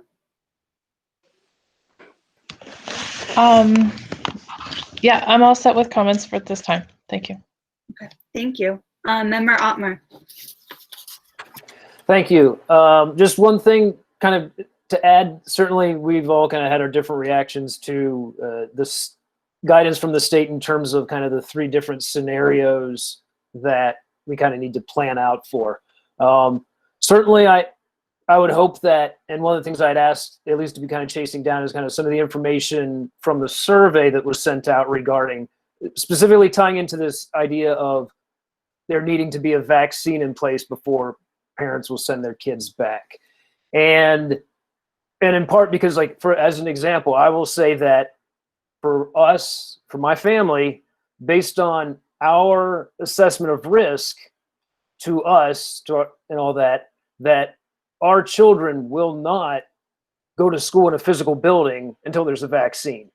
And we're probably not the only family in the district that's like that. And so that's kind of an important piece of information, kind of district-wide, what that looks like, because that does influence, especially for option 1, everyone back, or even option 2, hybrid, because if it's 30%, then that's a significant chunk of students that no matter what, they're not going to be physically in the building. And so that it's important data to have. So again, I know that I'm pretty certain we're not the only ones. If we are, then my question kind of solves itself. And then the other thing, just to, I mean, when we're trying to look at this, and again, there's other committee members have alluded to the kind of the scope of this problem. I would just offer up that we don't have to necessarily constrain ourselves to the schedule that we've already published. I mean, not the best of options, but it could be an option to relook at our schedule in terms of starting the school year a little bit later. We could start it really later, like in January, and have everyone go 6 days a week. Maybe you have a vaccine by then, which would be a really dramatic example. But I would hope at least that would, as we're trying to fit all of these round pieces into the square pegs for the puzzle set that we have, that we at least keep other options in the back of our mind that maybe it's something that would help us out as we're trying to plan through it. So again, just something that kind of really two things that hopefully are in the administration is kind of incorporating as part of their plannings and things that, one, regarding number of students who will not be back regardless of, until there's a vaccine, what it looks like. And then also whether or not changing when we open the school year, changing our school calendar could make sense, could be something that could be helpful. It might be something to take a look at it, and it doesn't, it'd be more pain than it's worth. And that happens plenty of times as well. But at least would want that to be out there kind of, at least as an idea that could be tossed around. And if it's a bad one, then good riddance. But thank you.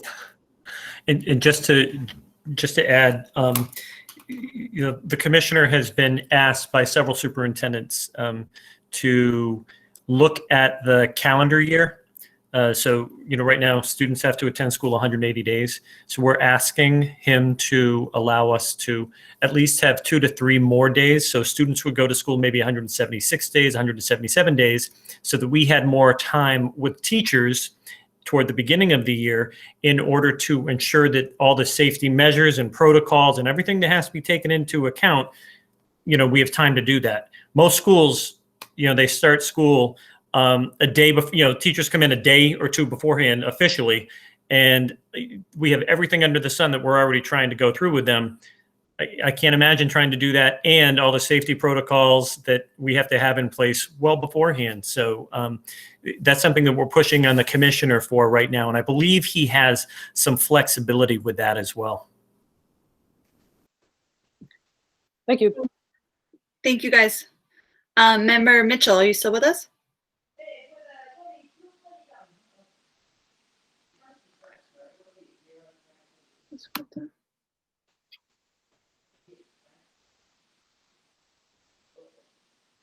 I believe Member Mitchell has left the meeting.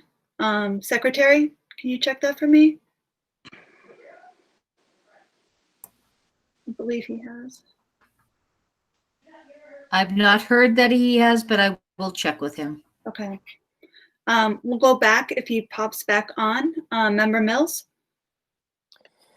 Thank you. So I'll be brief because I know we have a lot to get through. Some things I'd like to see on our next meeting, maybe the chair or the superintendent can have more details about. One, the furlough agreement we voted on was based on a budget, and that contingency is no longer there. And now that thing we voted on is no longer valid. So we need to go back to reevaluate whether we need to renegotiate that MOA. Secondly, I fully support the 2 resolutions from MASC that were mentioned in the superintendent's report. I encourage the committee to consider bringing them forward as agenda items at our next meeting. Many school committees across the Commonwealth have already done so. Third, the SOA, I hope that we have that as an agenda item, even though it's August. As you just said, August isn't that far away. We can at least be getting community input, even if the budget doesn't work out, that it is funded. We should still be at least doing that work. Fourth, the reopening committee, the contingency committee, I do want to echo Member Smith's comment about if that's, or whoever said it, I'm sorry, Christine, if it wasn't you, if this is a public meeting, we should be posting the meetings and they should be public and there should be minutes, if it indeed is a public body. And finally, public hearing. I'm the one who gets emails and I'm forwarding them to you for today only. We already have 3 more, so we want to make sure we give ourselves time at the end to do that. Thanks. Thank you, Member Mills. Member Long-Balil, we're finally to you. Okay, so, well, I want to echo Member Woodland and Member Smith's statements. I thought they were very, very persuasive. And also in response to Member Otmar's comment about families who are concerned about their children returning to school before there's a vaccine, it's my understanding that that the state has an online school that's statewide, and my understanding is also that it's getting pretty full. And I wondered if there's any discussion, if that school does exist, if I understood that correctly, if there's any discussion at the state level of expanding the capacity of that school to accommodate families who are worried about sending their kids in. Superintendent, do you have any clarification on that? You're muted, Daryl.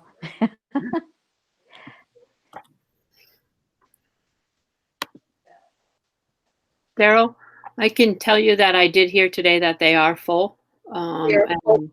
Full Greenfield and Taka are full? Yeah, TECA are also full. So I think I would suggest that perhaps as a committee or perhaps the administration should reach out to DESE and advocate for expanding the capacity of those schools, so that those families who are reluctant to send their kids in without a vaccine have that as an option. And it might be better for those families, and it might also help to address some of our resource needs as a school system until things are back to some semblance of normal. Yeah, and Linda, just to add to that, so I spoke a little earlier about the online learning platform that the commissioner alluded to today that he's looking to pull together at the state level that districts could buy into for. So that actually might help out with, that question. Okay, thank you. Thank you so much. Member Lavoie? Thank you. Welcome as chair. A couple of things. I think Member Woodland had brought up a very valid point, and it was followed up by Member Smith. But I want to stress a couple of things that Member Otmar had mentioned.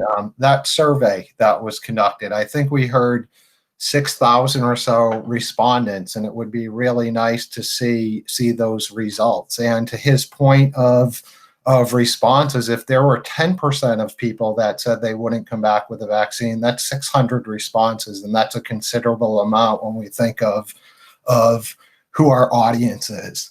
I also want to touch upon the size of that task force. I think in prior meetings, Member Dennis, if I'm not mistaken, had brought up that we have to be agile and we have to put in a plan that can move quickly. And I think when there's 30-something cooks in the kitchen, that becomes a little more difficult to maneuver. So I would strongly recommend the administration take a leadership role in asking the task force for specific initiatives that are on its plate in terms of whether that be staffing, whether that be safety, whether that be hygiene and protocols on that. I think it's up to administration to provide leadership as opposed to waiting for the output of that meeting.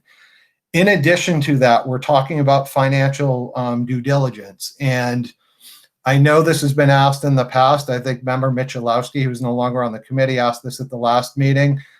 Direction from administration, perhaps in looking at what the impact and the loss of teachers is to their own jobs, to their own responsibilities, to that burden that ends up elevating upwards, and perhaps looking at pay freezes, something starting at the top. You mentioned about the large support from the communities. There were more people at the Rutland Town meeting that were at any meeting, over 300 and I think almost 350 people. And you had an overwhelming amount of support. A lot of those individuals have been impacted financially by COVID. They supported this budget. And I think it's our responsibility as the committee to make tough decisions, to not be afraid to hold administration accountable, to take some responsibility, to perhaps put some of the higher level salaries back into the deliverables for the community, which are teachers and the end students. And I advocate very strongly for that, to take a leadership position from the top. Furthermore, I advocate for administration to develop relationships with the community members. We're talking about cuts to athletics and arts and those types of things that are pertinent for kids, especially in middle school, where there are a lot of outside pressures. And before you talk about cutting any of those, reach out to the community, look for sponsorship, look for boosters, maintain those programs as opposed to the cuts. And I think it's our responsibility as a community to push administration to think out of the box. This is not about what the towns are funding, what the states are funding. It's what we as a community can do to preserve our most important asset, which is the education of this community. And it's up to us to really push that out of the box. And I know that's not a comfort level for some people here, and it's not a comfort level for a lot of people here. That's okay. But it's up to us to kind of break those boundaries and figure out ways to make our district whole from an educational experience. Thank you, Member Lavoie. Member Longbelial, did you have a follow-up on that? Yes. I know that there was an effort to do some private fundraising a while ago, and for a number of reasons, it turned out to be a bit more difficult than people had anticipated. But I think that that given this crisis that we're all living through, people may be more willing to open up their pocketbooks if they have anything left in them. People might be more willing to pitch in and help the schools. Then it might actually be something that could then carry forward and get some momentum and gain some momentum and then carry forward into the future. So this might be a good time to try that strategy. So I would agree with Member Lavoie on that point that maybe that's something we should try. Thank you. Member Lavoie, did you have anything else? I didn't want to cut you off, though I'm trying to keep us. No, I think I said what I wanted to. I appreciate it. Thank you. All right, no problem. Member Kirschenbaum? Hi, thank you. And I just have a couple of things. I want to echo what Member Smith had to say about the guidance from the state. I'm so glad I didn't spend time printing it up because I feel like it would have been an incredible waste of paper. You know, our primary objective should always be teaching and learning for our students. And I feel that rushing to get kids into a building that could potentially be unsafe for either students or staff, there was nothing in that document that made me think that the value of teachers in the building and their health and safety were of concern. Our focus should be on teaching and learning and not on procedures and protocols in the classroom. And I feel like it should not be a management scenario every single day for our teachers. And you know, all we're going to hear is get your mask on, put your mask on, wash your hands, wash your hands. We don't have enough bathrooms in some of the buildings to even facilitate that. So, you know, I just feel that having a timeline is when do we need to make these decisions? It's great to have 3 plans, but what do we need for resources? We need to be able to identify what those resources are and acquire those resources before we get those teachers and students into the building. And you know, we've already identified that we're going to need masks and face shields and PPE, and that's already been purchased and that's already coming, right? That's what we're hearing from the administration, and that's great. But there's a whole host more of resources, whether it be personnel resources, apps, websites, Chromebooks. Those are all resources that are going to need to be purchased and ready to go. We need to have a nimble operation. We don't have time come September to try to start figuring these things out. And so I feel really adamant about that. And one lesson learned from this week's town hall meeting is that just because we are in the know with our regulations, just because we have done the legwork and we've done the consulting, and we as leadership in communities have gone through all the work and created a plan, doesn't mean that the community at large is privy to that plan. And education for parents to feel comfortable is going to be necessary, and that's going to take time. That's not something we can throw out in an email come September 1st and expect that parents are going to be comfortable and ready to send their kids to school on September 2nd. So, these are all questions that I have. When are we going to have these resources, these identified resources? When are we going to have a mechanism for education to educate parents that, yes, in fact, these are the scenarios. This is what it's going to look like. This is how it's done. Some people are doing videos and sending them out to parents and students so that they can become educated on what entrance into the building might be.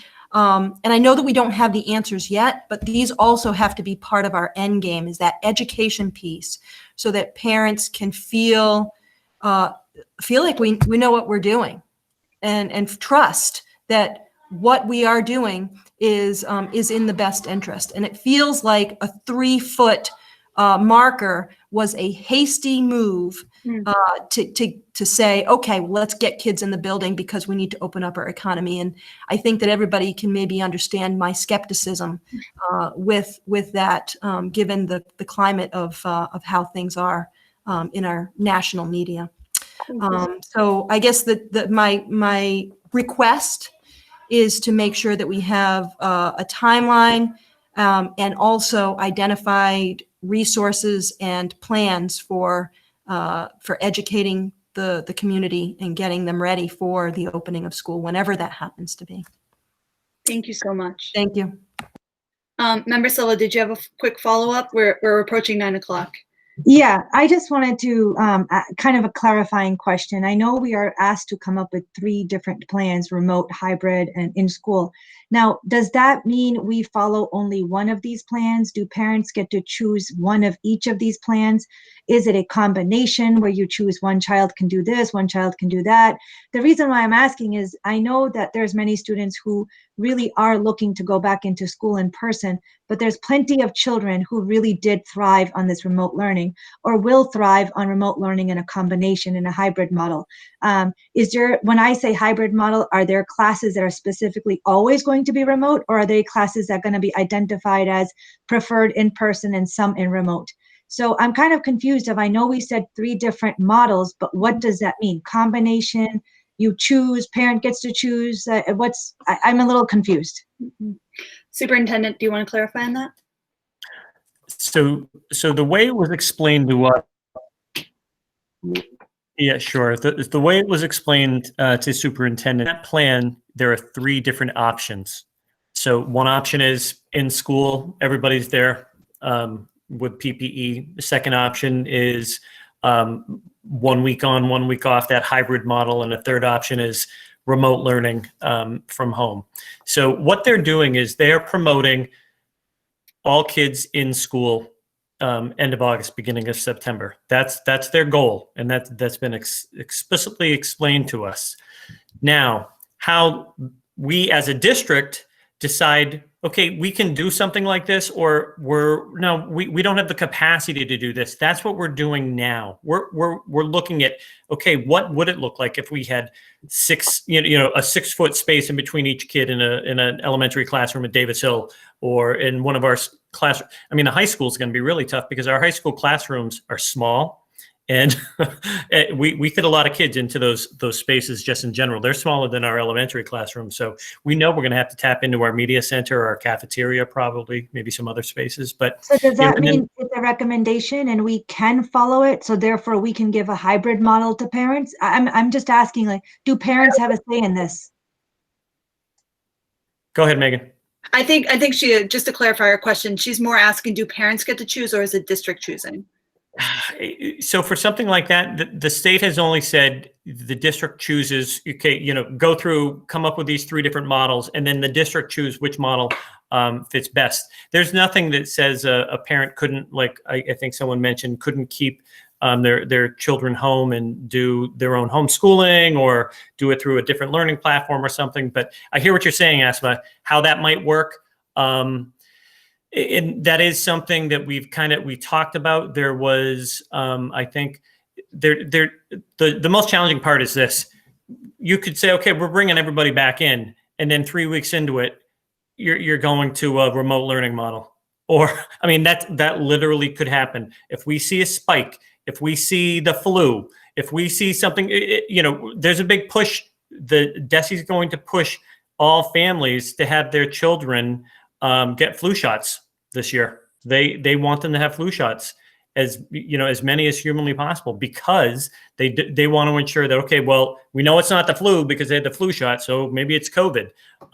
All of that, is kind of coming into play with this, but that's why this is, again, it's the ultimate moving target, in terms of what we're looking at. So maybe that is something that we could look at if there's a way for us to do a hybrid version of that. But I think it might be teacher dependent, it might be course dependent, it might be grade level dependent in terms of how that might play out.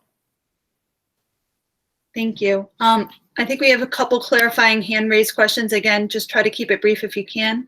Member Kirschenbaum. I'm so sorry. I will be brief. My other question was, how are considerations for time on learning and time for planning being managed? Some of these remote, if it's a hybrid model, that there are going to be teachers having to both instruct and, check in work at the same time. And there's a lot to manage there. And I just would like to see clarity in how the time is, as Member Atmar had mentioned, that looking at a modified schedule, but also looking at a daily modified schedule. And maybe it's not an 8 to 3 model. Maybe we're talking about something different in terms of time in school. So that's my follow-up there. Thank you. Member Long-Balil, quick follow-up. Linda, are you still with us? You're muted, Linda. Sorry. Yep. Thank you. You mentioned the week on, week off option. And I initially thought that was a good option for hybrid, and it's fine. But on the reopening task force, folks discussed 2 days in school, then a day went Monday, Tuesday in school for half the kids, then Wednesday everybody's at home, Thursday, Friday the other half of the kids come in, so that a cohort of kids would be going to school every week, for at least 2 days, which seems to me to give kids more continuity in a way, rather than a week off and then a week home. Is that still a possibility, or has that been foreclosed? No, that's still a possibility. There's, again, when I said, it's because Commissioner Riley refers to the week on, week off. Right. Okay. Every single meeting that we have. So I think, again, I also understand that, we could look at some different options in terms of having, half days. That's the other thing that has been thrown out there. They're in school for half a day and then they go home for the afternoon. The other group comes in for the afternoon. So there's that opportunity. But I think Laura made a great point. The other issue that we really have to think about is teachers, they'll have kids in front of them, and then they're also supposed to be monitoring the at-home piece. This is going to be a challenge and then some because of the access. So it's like the pre-prepping. So imagine, there's Christina doing her class at Algonquin, and she's, half of it is in front of her, and she's assigned work to the other half of it. It might be a little different at the high school, but at the elementary level, I don't know how that's going to. You're breaking up, Daryl. Work with a first grader, where it's where there isn't someone that's kind of starting that.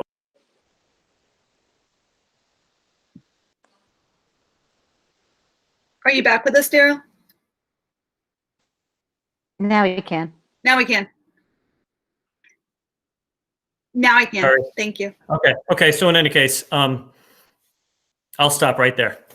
I think we need our fantastic Princeton internet to keep you going tonight. I'm very grateful for it. Member Imber?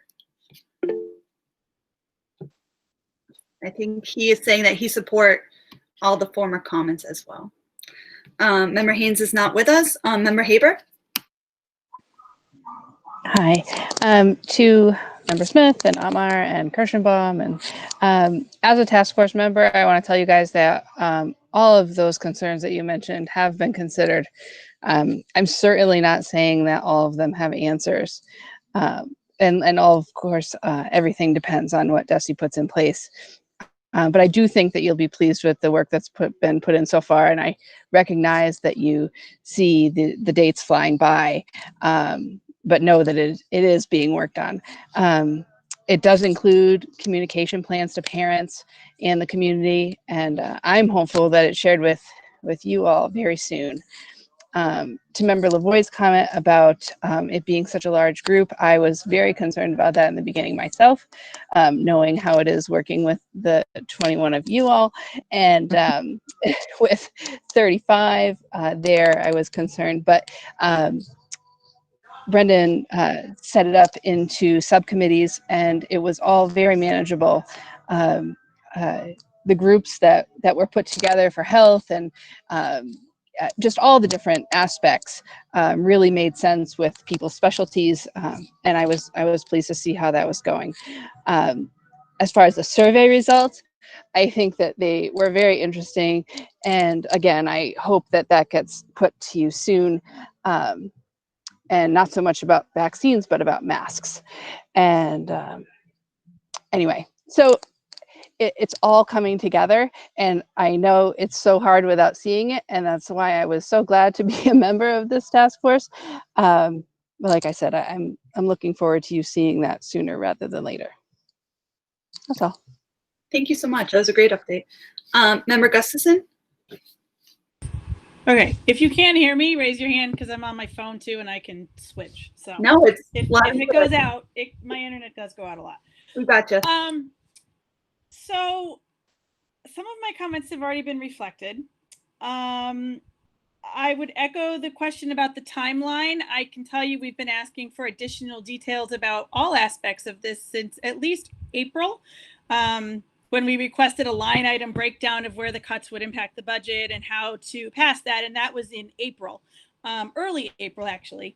And it's in the minutes if anyone would like to look it up, the Business and Finance. So there's been multiple requests for information. So I do hope going forward that we can get the timeline. We can possibly, once committees are figured out again, have a meeting. We were maybe going to meet last week, but then didn't, just to make sure everyone's up to speed.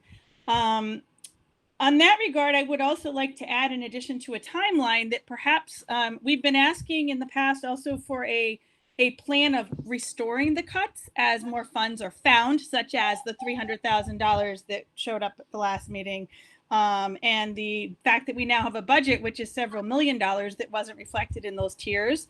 So I would really like to see a plan of restoration, not just, well, it'll start from the bottom and move up, because I think we need to have some sense of that, because the tier 4 and 5 cuts would not have happened had we not had the deadline. And I think we need to be, and then we wouldn't be having the discussions we're having about music education and other things. I think we need to be very clear about what our priorities are to restore positions and what will be restored now that we're finding some pockets of money that did not exist when we created that tier for our worst case. So I would like to request that again as we are finding some funds. I hope that will be coming to us shortly. I had 2 other comments. I had a question, which I'll get to at the end, about our 1/12 budget request. I don't know if you have an answer for this, Daryl, but do we still have a 1/12 budget request with the state? I know the state is funding us at a certain level this summer, but because our budget passed, does that mean that paperwork and request was withdrawn? That's a question for for you. Yes. Okay, just to clarify. So that gives us more flexibility, and so we don't have it gives us more flexibility, so that's good. I was disappointed in the report that we didn't have any update following up on the students' comments about racial bias. Even, I know there's a lot going on, but I was disappointed that we didn't have an update even saying, I'm thinking about this direction. I've heard you. Once the budget is passed, then we will address it. We might create a committee or a working group. We need to work in these areas. I was disappointed it wasn't addressed at all. So, and I did tell you that elsewhere, so I won't go into great detail, but I do hope that that shows up shortly. Even a plan or a thought. And the final thing is that in regards to the cuts as well, information is essential. We were the last ones in the community to know which positions were cut. We found out through trickling. We had requested it through Business and Finance and through this meeting several times that we get a preliminary list. We weren't given that list, again, going back to April, about where these positions might be. And we were caught off guard, at least I was, when I suddenly started seeing landmark articles saying that half the music staff in the district was cut, because we weren't told that as a curricular impact of this when we talked about it. We were told middle school strings and language and no other curricular impact. So I was completely caught off guard, and I appreciate that we have that information now, but would like that information also going forward, so we're not the last to know what our decisions are impacting. So those are my few notes for now. Thank you.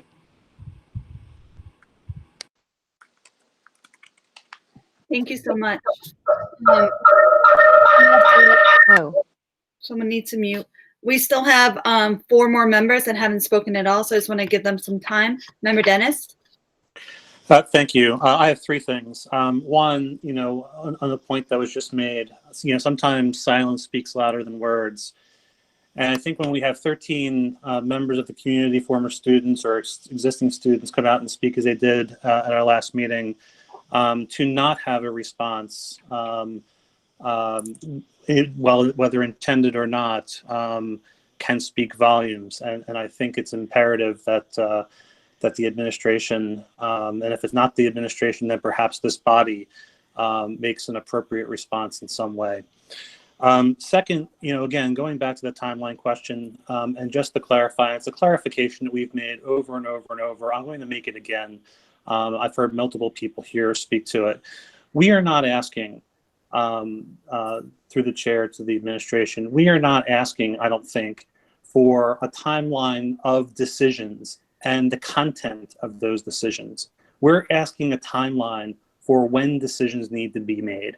For lack of a better term, what is the drop dead date? If I look at September 2nd as the first day students appear, or hopefully appear, to go into a building, what is the drop dead date for creating rosters? What is the drop dead date for any kind of curriculum modifications? What is the drop dead date for any kind of professional development that's related to those curriculum modifications? What is the drop dead date for bringing us up to speed on what kind of COVID measures need to be put into place? That surely is not something that is going to take us weeks and weeks and weeks. Being able to take that and work backwards is something that we should be able to put forward to this committee and put forward to the community in a relatively short period of time. And this has been mentioned before. We've been asking for that level of detail. Again, not the content of the decisions, but the timeline by which certain decisions need to be made. The third and my final point here, and it's been mentioned again, with respect to the DESE guidance, let's be very clear on what this is and what this isn't. This is not a plan. This is not a blueprint. This is not a playbook. These are guidelines. There is no indication from DESE that we're going to receive anything other than guidelines. What do you do with guidelines? You need to develop a plan to operationalize those guidelines. That is the work that is ahead of us. And as we've talked about these different models, and I think that over the course of the chat, Member Smith put something up that's directly from the DESE guidance that says we do need to provide a remote option. So whatever model that we're looking at, it's going to be important that we're in consideration of those members of the community who are not going to be able to appear physically. And by the way, reopening, I would not presume that reopening and appearing physically is a fait accompli. I think that is a priority. I think it's something that DESE would look for each of the school districts to strive towards, but they also list out contextual constraints. Conceptual constraints including all kinds of things like funding, which we don't know the answer to yet. However, there is guidance that's out there that's put forward through either districts who have gone through this process or leading organizations that can help frame or help a committee frame some of these discussions. Not to undermine the work that's being done by our committee, but again, not having visibility into those discussions and what's coming forward. I do hope that there's somebody that's on the forefront of understanding what the thought leadership is on these topics, and that any tools that are out there that can help shape and formulate a plan from these guidelines are being leveraged and taken advantage of. Thank you. Thank you so much. Member Brown? Hi, yeah, I'm not used to talking near the end. A lot of good points have been brought up. I do want to echo on the racial bias. I believe we should put that on a future agenda. I think we should have discussion about it. I believe this district can do a lot better. I do have some ideas on the legal aspect of it, because I've gone to quite a few rallies in the towns, and there's a theme that I noticed that if there's a complaint, it does go to the building principal, but it kind of gets brushed under the rug sometimes. And so I believe it should go beyond the building principal to human resources and have somebody there handle all the complaints of our district. But we need to communicate as a committee, I believe, about this, because as Member Dennis said, we had 13 people, and we all decided that, yeah, we recognize we have an issue and we can do better. And so I do recommend to our new chair, Weeks, that we do put that on the agenda in the future. In regarding the whole September opening, my big thing is communication. We really need to communicate with with everybody that's involved with the district, especially the parents. We're looking at this. It's only in 2 months, and we do need a plan. We do need to be flexible, though. Change is happening daily, weekly with the COVID-19 crisis, and so what we decide this week could totally change in a month. So we need to be flexible, but we do need to communicate with everybody, especially the parents. And, the superintendent might want to have a weekly, Friday, communication and saying, okay, I'm going to communicate once a week on this. But we do need to communicate going forward, especially because it impacts so many people. All the parents, if they're working, how are they going to do if we have 1 week off, 1 week on kind of thing? So that's all. Thank you. And I see the 2 hands raised. I just want to get to the 2 members who've been waiting quite a long time. Member Bennett. Hi. So just a couple of things. I know that I'm new here. I'm not exactly certain how it all comes together, but I hear everybody talking about these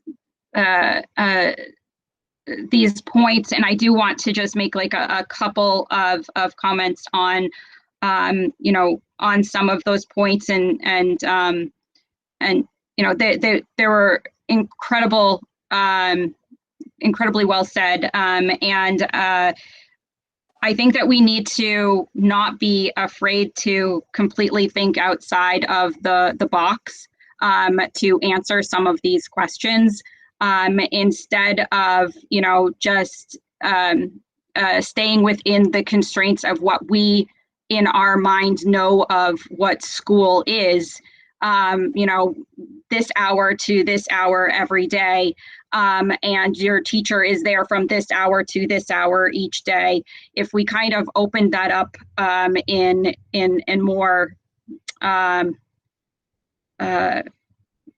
relaxed way, maybe more hours, different hours, maybe even just like a subject per day kind of thing. I don't know. I just think that we definitely need to like think outside the box to make this happen and not be, and if there is some sort of like weird idea that somebody has, to actually consider that as a possibility for it, because this is something that's completely new.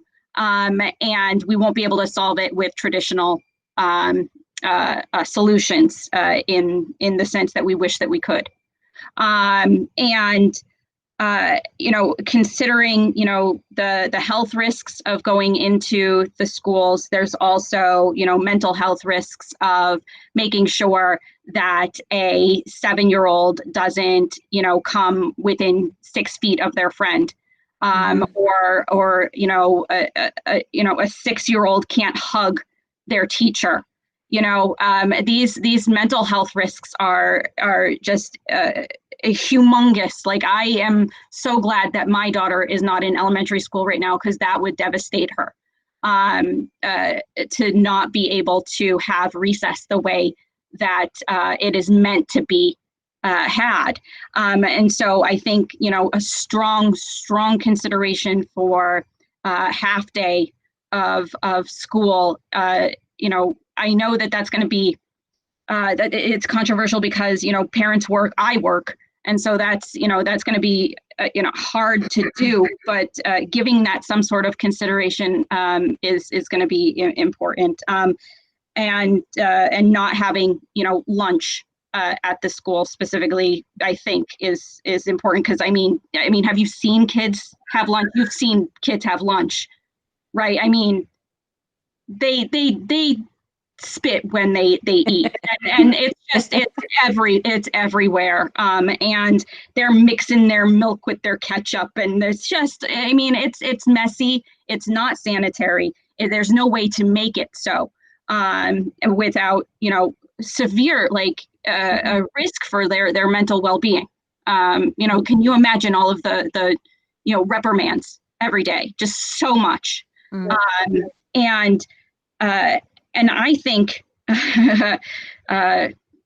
that there should be more teachers instead of less right now. And to make that sort of thing happen, I think that, again, thinking outside the box and opening up credential there and allowing people that are expert in certain areas and not necessarily teach classes at certain times, to allow for more classes to be held at different times of the day. Again, I don't know. And then the whole thoughts on race. I think that we definitely need to focus on anti-racism and anti-bullying. Right now, there are programs in the school, but what I've seen of those programs are that they are anti-victimhood training. And I think that is victim blaming, and that you cannot train someone to not be a victim. Everyone is different. And I think we need to start from the ground up, helping children to not want to bully. And the only way to do that is really starting from, ground zero there, like preschool, kindergarten, and putting in a curriculum that follows them through school and introduces them to the things that we all wish we knew. Like, if you can think back of all the things that you wish that you knew back then, those are the things that we need to focus on. And there are programs and there are curriculums for that. In Silicon Valley, where my daughter did, 12 years of school, they have something called Project Cornerstone. I don't know if you guys have that here or something similar to that, but it is a curriculum that follows kids from kindergarten all the way through high school, still teaching them all of those tools that they need. For example, filling buckets instead of emptying buckets, and being an upstander versus a bystander, and really kind of pushing that whole being an ally for your classmates. And there were jerk kids, but those jerk kids always came around. I'm sorry, is kind of like the worst way to say it, but there are, there are going to be kids that still bully, but they always apologized because they realized what was missing there. And what I'm seeing right now in the schools, the difference between that kind of education system that my daughter was part of and here is that there is no coming back around and trying to make repairs with the bullying that has occurred, and there need to be those repairs on both ends, right? So to ever learn anything about it, not just like get rid of the kids, send them out. They're not going to learn anything from that. And the person that went through that isn't going to learn anything from that. So really just, getting it from the ground up and going all the way through the school system with that kind of curriculum is going to be best. Again, I don't know how, but those are my ideas there. Thank you so much. And then Member Amos, we're at 9:30, so hopefully we have a very, very, very full agenda to come. I'll be quick. The only thing I want to say is something that I know a lot of parents are wondering right now, and it has to do with something that's come up several times here. And Member Smith's comment in the chat box relates to it as well. And I know there's a lot of parents trying to figure out if, as came up before, if it is completely district decided whether kids are remote or at home, or if parents have a say, because if parents don't have a say, a lot of people are trying to figure out if they need to look into remote accredited schools or if they need to look into true homeschooling. And then the other half of that I've been hearing a lot of people talk about is, and if there is if it's not necessarily a choice, so in that comment there, page 6 from the guidance, they'll need to have a remote learning plan for students who are unable to return. I know there's a lot of parents wondering, so is it going to be, do you have to prove that your child has some sort of medical condition or someone in your house, or are you going to have the right to say my family just isn't comfortable with it?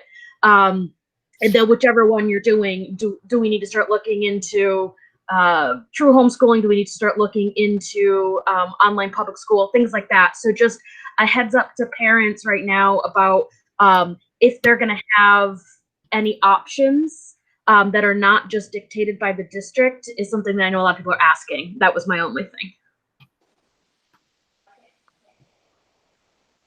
Thank you so much. I did want to very quickly, Member Longbulliel, Member Lavoie had their hands raised. Is there a very quick comment you'd like to add? Yes, very quick. I just want to echo Member Gustafson's comment that I don't ever want to find out about a program cut in the landmark before I hear it from the school district.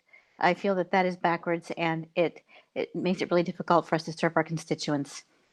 So, thank you. Member Lavoie?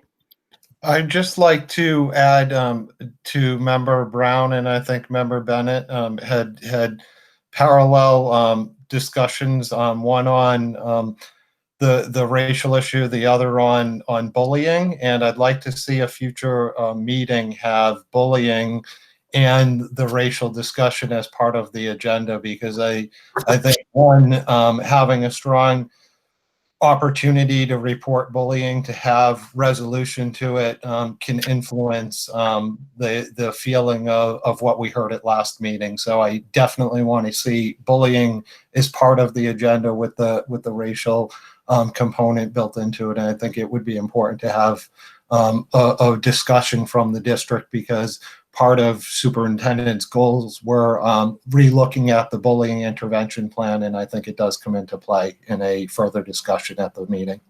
Thank you, Member Lavoie, and the chair would echo that. Some emphasis on the bullying and racial issues, as well as that timeline and kind of plan moving forward that members have requested. Okay. Thank you guys so much. So we have 12 items on our agenda tonight. So I'm going to try to move through them as fast as I can. However, the first item on the agenda will be taking some time. So recommendations requiring action by the school committee. The first is to accept the annual evaluation of the superintendent of schools Is there a motion to accept that? So moved. Is there a second? Second. It's been moved and seconded, as is our past precedent. Typically, the chair reads that into the record. And I just wanted to ask former Chair Mills if he's comfortable with having me read that into the record, or if he would wish to read it himself as he did author it. If you can read quickly, I'm all for you doing it. All right, I will do my best then. All right. Okay. So this is dated June 30th to Daryl McCall, EDD, Superintendent of Schools, from Kenneth Mills, WRSD, former chair, regarding the narrative. This memo serves to summarize the ratings and comments provided by 19 out of 20 members of the WRSDC for your 2020 end of cycle summative evaluation report. Please note, while this document summarizes the responses, it does not reflect every comment. All these observations bring value, and I strongly urge you to carefully read each individual evaluation. Standard 1, instructional leadership. The education leader promotes the learning and growth of all students and the success of staff by cultivating a shared vision that makes powerful teaching and learning the central focus of schooling. The superintendent received 1 indicator to exemplary, 7 proficient, 10 needs improvement, and 1 was blank. 1B, instruction. Ensures that the instructional practices in all settings reflect high expectations regarding content and quality of effort and work, engage all students, and are personalized to accommodate diverse learning styles, needs, interests, and level of readiness. 9 proficient, 10 needs improvement. 1C, assessment. Ensures that all principals and administrators facilitate practices that propel personnel to use a variety of formal and informal methods and assessments to measure student learning growth, understanding, and make necessary adjustments to the practice when students are not learning. 10 proficient, 9 needs improvement. 1E, data-informed decision-making.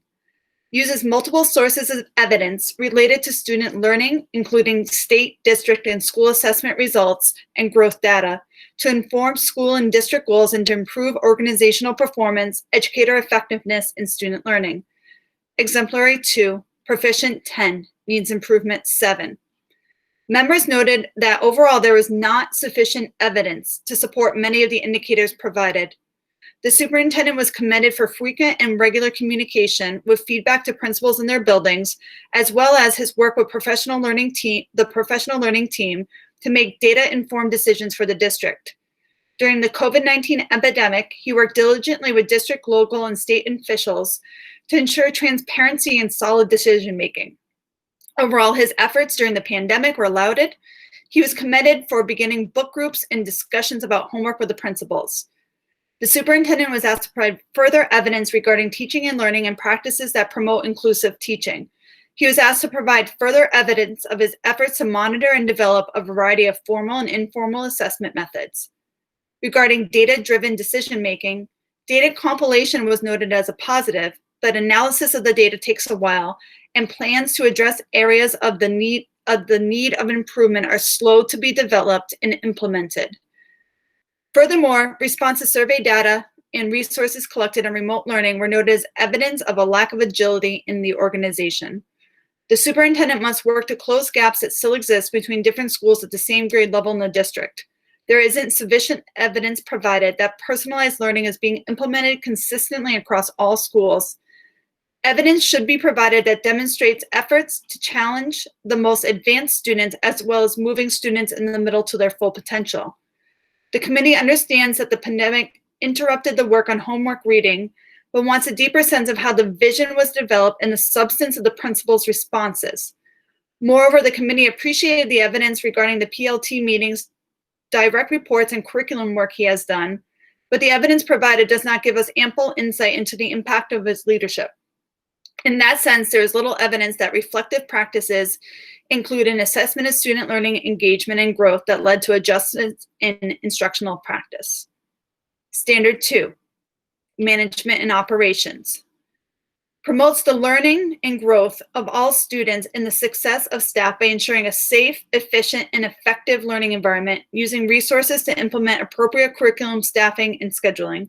Proficient 14, needs improvement 4, unsatisfactory 1. 2A, environment. Develops and executes effective plans, procedures, routines, and operational systems to address a full range of safety, health, and emotional needs of students. Proficient 9, needs improvement 10. Law, ethic, and policies 2-D. Implements a cohesive approach to recruitment, hiring, induction, development, and career growth that promotes high quality and effective practice. Exemplary 1, proficient 16, needs improvement 1, unsatisfactory 1. Members noted that the superintendent respects all stakeholders and receives feedback with respect. Some members praised the handling of the COVID crisis, in particular with limited state level leadership. Some praised handling of distribution of food to kids in need, despite a concern about low usage rate of this service. Another noted his proactive handling of the EEE threat.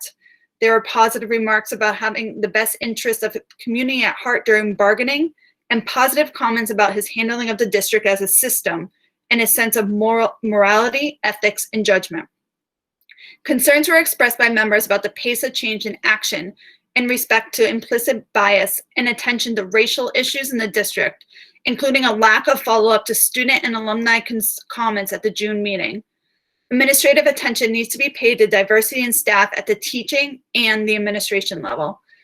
Members expressed concern about the actualization of the superintendent's plan in schools about social emotional learning and bullying, and a desire for more direction to principals that his vision be implemented consistently. Concerns were also expressed about communication to families in the transition to remote learning and the pedagogical principles behind it, and a perceived lack of follow-up to surveys. The issue of Medicaid reimbursement was noted as a negative, as well as the information flow and transparency. Members wish for more timely and clear communication about financial planning, contingency planning for reopening ahead of DESE guidance, with the superintendent taking a strong role in this planning. Standard 3, family and community engagement. Promotes the learning and growth of all students and the success of staff through effective partnership with family, community organizations, and other stakeholders that support the mission of the school and district. Proficient 11, needs improvement 8. 3A, engagement. Continuously collaborates with family and community stakeholders to support student learning and development at home, school, and community. Exemplary 1, proficient 11, needs improvement 7. 3B, sharing responsibility. Continuously collaborates with families to support student learning and development both at home and school. Proficient 11, needs improvement 7, unsatisfactory 1. 3C, communication. Engages in regular two-way culturally proficient communication with families about student learning and performance. Exemplary 1, proficient 9, needs improvement 8, unsatisfactory 1.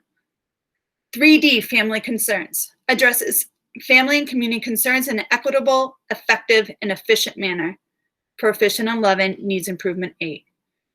There are two themes that emerge from school committee feedback related to this standard. First, the superintendent continues to maintain strong relationships with town boards, police, and fire departments, and he has made some progress in communicating with district stakeholders. Second, there are notable references to his increased outreach to families using surveys in the past few months. Though sentiment was shared that surveys, while an improvement, do not represent regular two-way communication with stakeholders. The superintendent was encouraged to be a more visible presence throughout the district, either in person or via electronic communication. Many members acknowledged that the crisis by COVID-19 in this winter presented a challenge beyond the scope of what anyone could imagine. The superintendent, again, was praised by prioritizing the delivery of food to families in need and distributing Chromebooks to families without adequate access. Areas of concern were in 3 areas: engagement with community organizations and businesses, frequency and clarity of communication, and cultural sensitivity. The superintendent was again encouraged to look beyond relationships with town boards, police, and fire, and build relationships with our community to support innovative programming and fund initiatives to our students. As was noted, several reviewers praised the increase in frequency of communication, but encourage improvement in the mode of engagement and clarity of communications. One member noted that communications seem reactive or obligatory rather than proactive in seeking collaboration and partnership for change. A different member shared a number of suggestions, including increasing the district's social media presence, sending video messages, or hosting Q&As to provide teachers and staff in the community an opportunity to dialogue with the superintendent. Related to the quality and transparency of communication, some members expressed concern that communications were either slower than desired or missed the mark. An example provided by one member noted that none of the messages shared during the pandemic process outlined the process and timeline for establishing the remote learning plan, which created a vacuum of information and left parents wondering what education for their child might look like for a period of time. It was also noted that a recent testimony from students at the June 8th school committee meeting made an apparent need for a greater focus on cultural diversity and inclusivity across the district. It is unclear whether district communications are translated into multiple languages. Multiple students expressed their disappointment that a statement of diversity from the district was not shared in a timely manner and did not address students directly. There was a concern that expressed the social and emotional well-being of our minority students has been overlooked, and that this opportunity to help students process recent events and know where Wachusett stands has been missed. Standard 4, professional culture. Promote success for all students by nurturing, sustaining a culture of reflective practice, high expectations, and continuous learning for staff. Proficient, 10, needs improvement, 9. 4A, commitment to high standards. Fosters a shared commitment to high standards in teaching and learning with high expectations and achievement for all, including mission and core values. Develops, promotes, and secures staff communication to core values that guide the development of a succinct, results-oriented mission statement and ongoing decision-making, meetings and planning, and leads a well-run and engaging meetings that have a clear purpose, focus on matters and consequence, and engage participants in a thoughtful and productive series of conversations and deliberations about important school matters. Exemplary 2, proficient 13, needs improvement 4. 4B, cultural proficiency, ensures that policies and practice enable staff members and students to interact effectively in a cultural diverse environment in which students' backgrounds, identities, strengths, and challenges are respected. Proficient 6, needs improvement 11, unsatisfactory 2. 4D, continuous learning, develops and nurtures a culture in which staff members are reflective about their practice and use of student data, current research, and best practices and theory to continuously adapt instruction and achieve improved results. Models these behaviors in the administrator's own practice.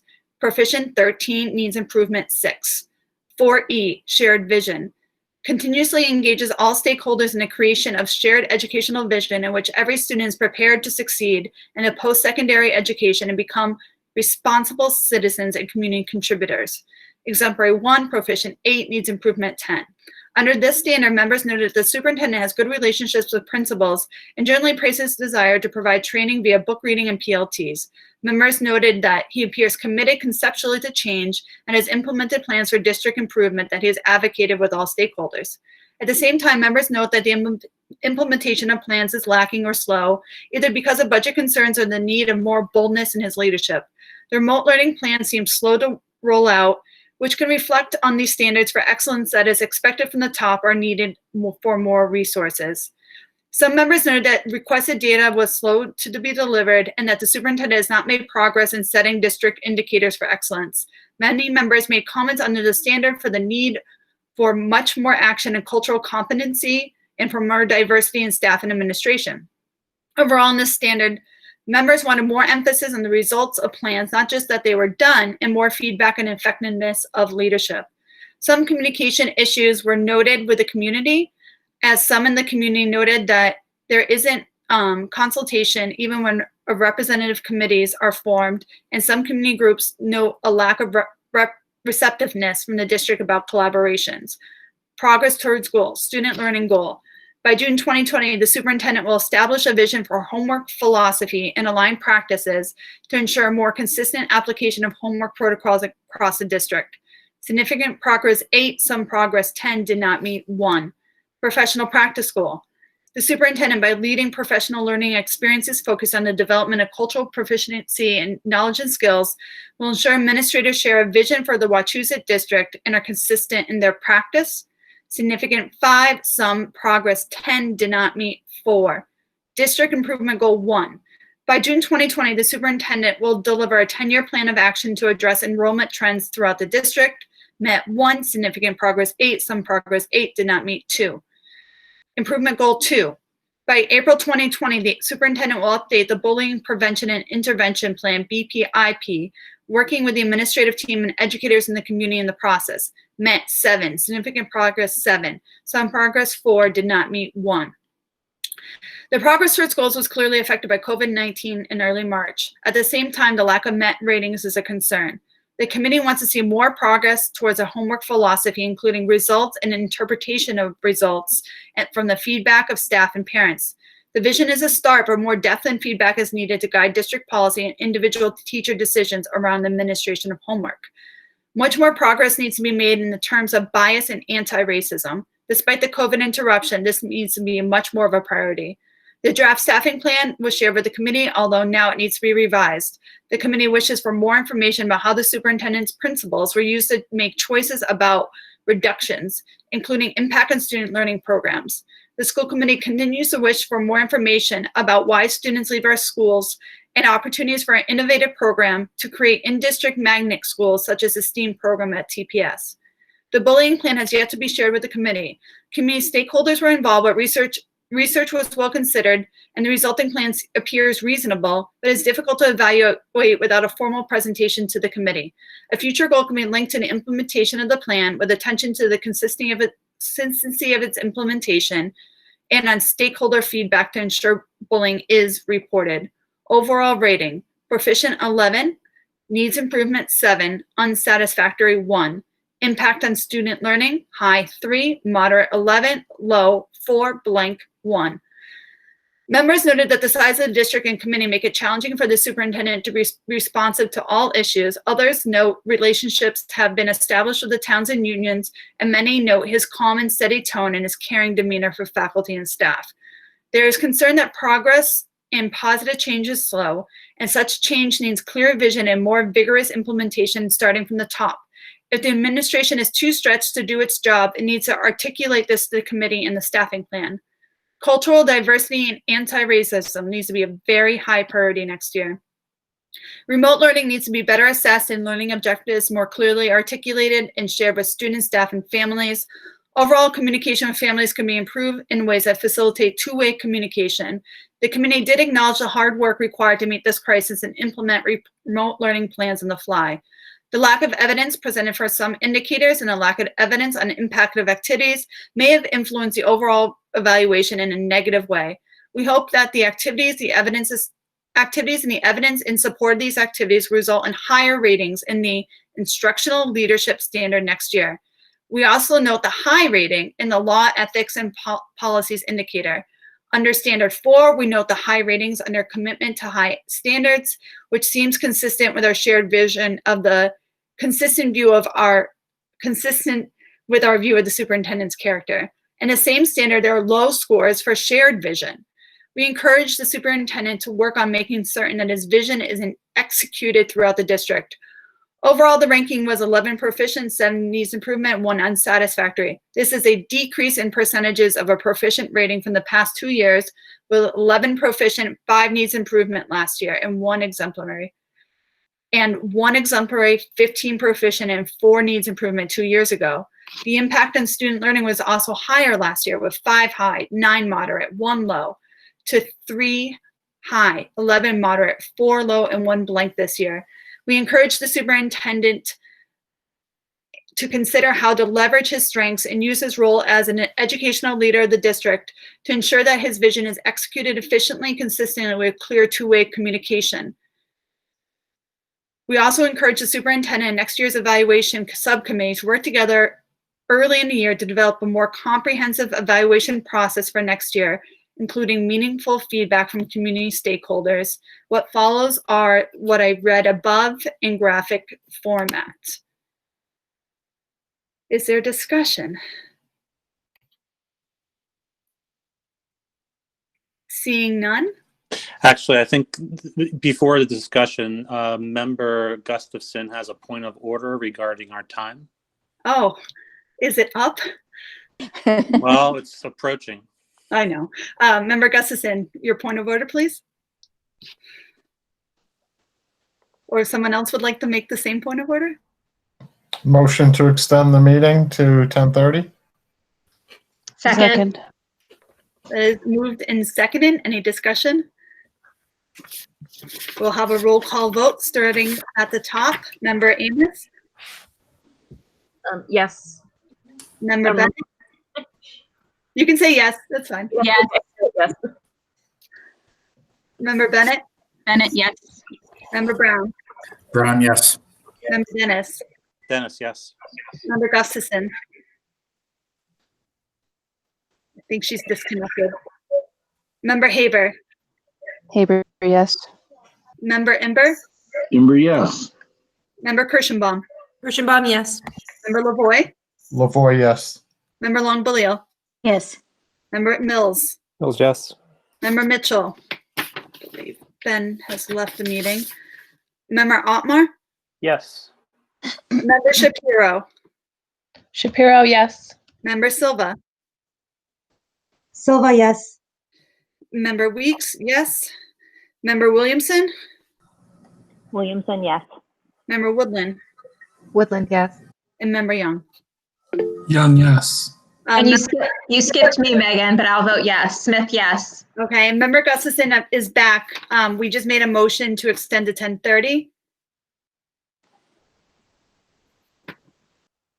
Malaya?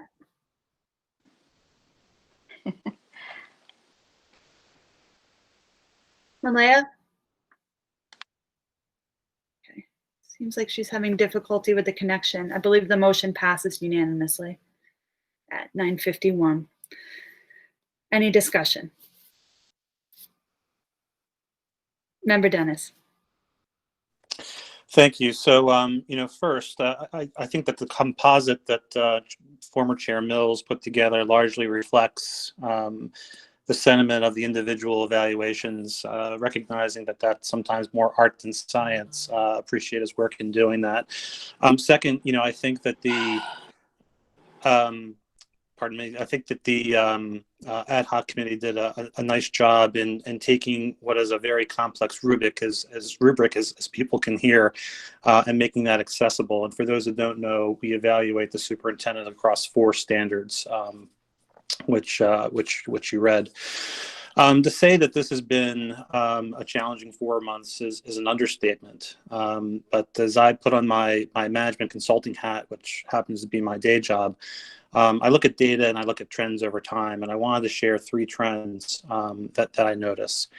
One is that there is a downward trend in the ratings of proficiency over the last 4 years.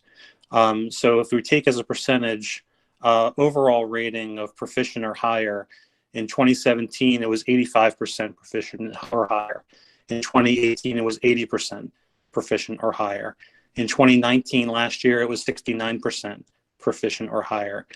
This year, and in this evaluation, it's at 58% proficient or higher. That's trend number 1. Trend number 2 is that this is the second time that communication, I think, has been a feature area of improvement, both in needing to be done in a 2-way manner, in a way that's timely and in a way that's impactful. Third, and certainly not least, is that this is the second year in a row where the district has sustained a very significant loss of revenue due to lack of administrative oversight. Last year with respect to transportation reimbursement, this year with respect to Medicaid reimbursement.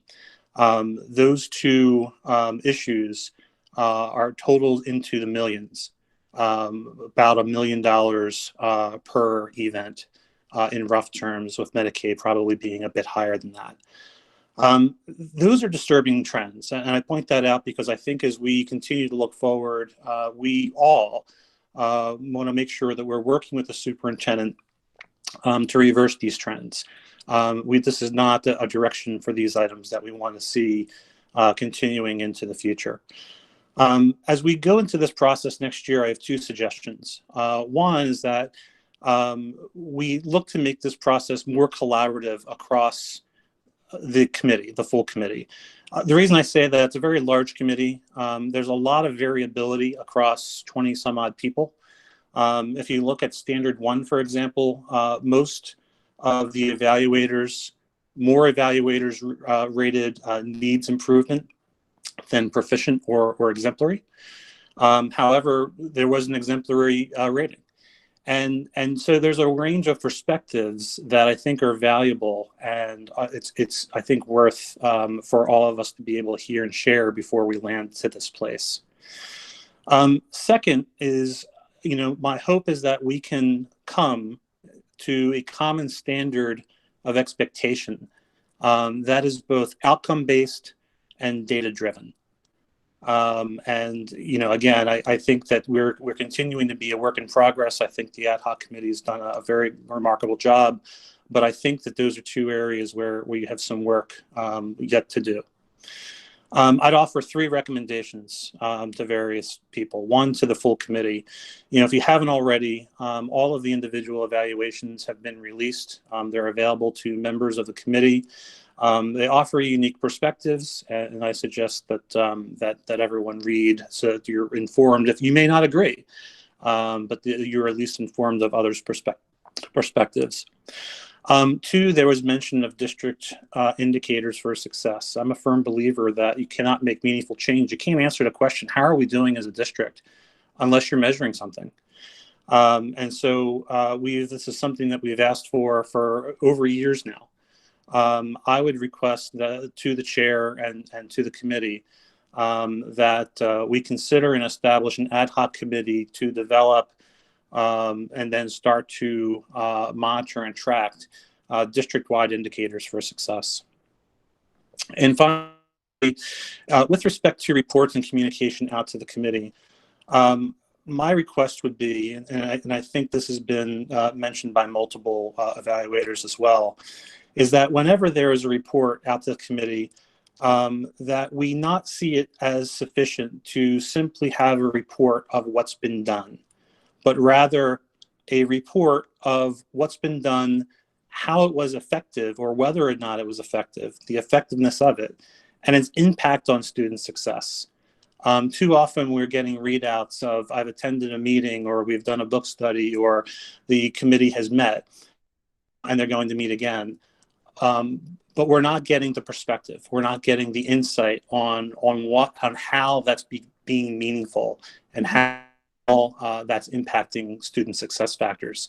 And so I hope that those suggestions and recommendations will be taken into consideration. Thank you.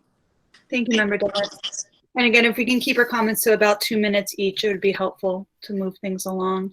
Member Gustafson, you said you're going to try audio, and if not, type it. Yeah. I've got you now. Can you all hear me? Yes. Can you hear me? Okay, I'll try. Weird. I have 3 things I wanted to mention. First, that there was a lot of lack of evidence cited, and I struggled with that in doing this. I didn't really struggle because we had this discussion last year. There is the opportunity to provide evidence on all of these standards, and I assume that if we do not receive evidence of a standard, then it doesn't exist. That's how I was trained in research, so that's how that we can only judge by what we have in front of us. So I caution us about assuming that lack of evidence equals equals proficiency, just because we don't have any data either direction. I think that it indicates that there perhaps isn't a lot of evidence in that area. So I'd suggest that in the future. I think the wide variety of responses, and we talked about this last year, indicates we really have a need to build some training and consistency and discussion about how we approach these processes into the future. We talked last year about the need to, if you don't fully meet a criteria, do you rate that higher or do you vote that lower? When I look at things, if there's a needs improvement under a standard, I won't rate that standard as proficient because there's not enough evidence to suggest that. But I know other people see that and say, well, 3 of them were proficient and 1 was not, so I'm going to say proficient. But if 3 of them are proficient and 1 is not, that is not proficient. So I think we need to have some discussions as a committee about how to consistently do this in the future and what the different standards mean in the process. And my final comment is about standard 4 in particular.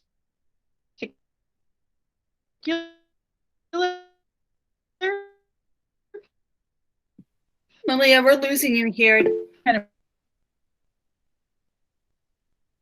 Malia, I think we've lost you again. Would you mind? Cultural Malia? competency. Malia, can you type out your, thank you. For just Okay, sorry, am I back? Yep, we had you all the way to No, okay. standard 4. If you can type out your standard 4 comments, it would be appreciated. Yes, okay. Thank you. Member Lavoie? Yep. Member Lavoie? I will type the last comment. All right, thank you. Yes. I believe Member Lavoie had his hand raised. 2 seconds here. Go ahead. All right, 2 seconds. I really appreciate that feedback from Member Dennis. I think that those are all good suggestions. I think one other suggestion that I would ask of the chair and of administration is, I know last year when we developed the goals, we had asked for the superintendent to perhaps in his report to provide evidence as the year progressed. And I think as a school committee, we didn't really hold him accountable to that through the year in terms of where is that in the report. We didn't get much of that through the year. And I think that at the end of the day, that really hurts from an evaluation perspective when you're looking at evidence which govern whether or not somebody met a standard or not. So my suggestion or ask is that we put a specific spot on that report that says evidence towards goals. And if it's blank for that report, I'm going to assume nothing's been done for it and there's no evidence. And if there is, I think it's an opportunity to build a nice cohesive output of a goal and the progress towards it throughout the year. And I would stress that that is an utmost importance. And I'm going to hold myself accountable to ask for that if it is not in consistent reports, because at this point, I think lack of evidence is the overwhelming theme on a lot of these standards. And it's disheartening that we have specific rubrics that cite evidence and then there is no evidence to back progress towards specific goals. Thank you very much. I believe Member Smith added in the chat as well to add to your comment, not just goals, but evidence for the standards as well in all the reports. And just to read Member Gustafson's comment, she was surprised to see standard 4 rated as proficient after what we heard in our last meeting regarding cultural competency in particular. And when the number of people who rated that element needs improvement, I was surprised to see it as proficient overall. Is there any more discussion on this item? Seeing none, we'll do a roll call vote to accept the annual evaluation of the superintendent. Go from the top again. Member Amos? Amos abstains. Member Bennett? Bennett abstain. Member Brown? Brown, yes. Member Dennis? Dennis, yes. Member Gustafson? Leah, if you want to put it in the chat, that works as well. Member Haber? Haber, yes. Member Imber? Member Imber? Imber, yes. Member Gustafson did vote yes in the chat. Member Kirschenbaum? Kirschenbaum, yes. Member Lavoie? Lavoie, yes. Member Longboliel? Yes. Member Mills? Mills, yes. Member Mitchell, I believe, is still not with us. Member Otmar? Otmar, yes. Member Shapiro? Shapiro abstain. Member Silva? Silva, yes. Member Smith? Smith, yes. Weeks, yes. Member Williamson? Williamson abstains. Member Woodland? Woodland, yes. And Member Young? Young, yes. At this point, seeing as it is already 10:03, question to the superintendent, just in priority order of our agenda. I know we have to do E&D tonight. Are there other things you'd like to put towards the top of the agenda to make sure they're covered? I believe E&D is probably the most pertinent one right now.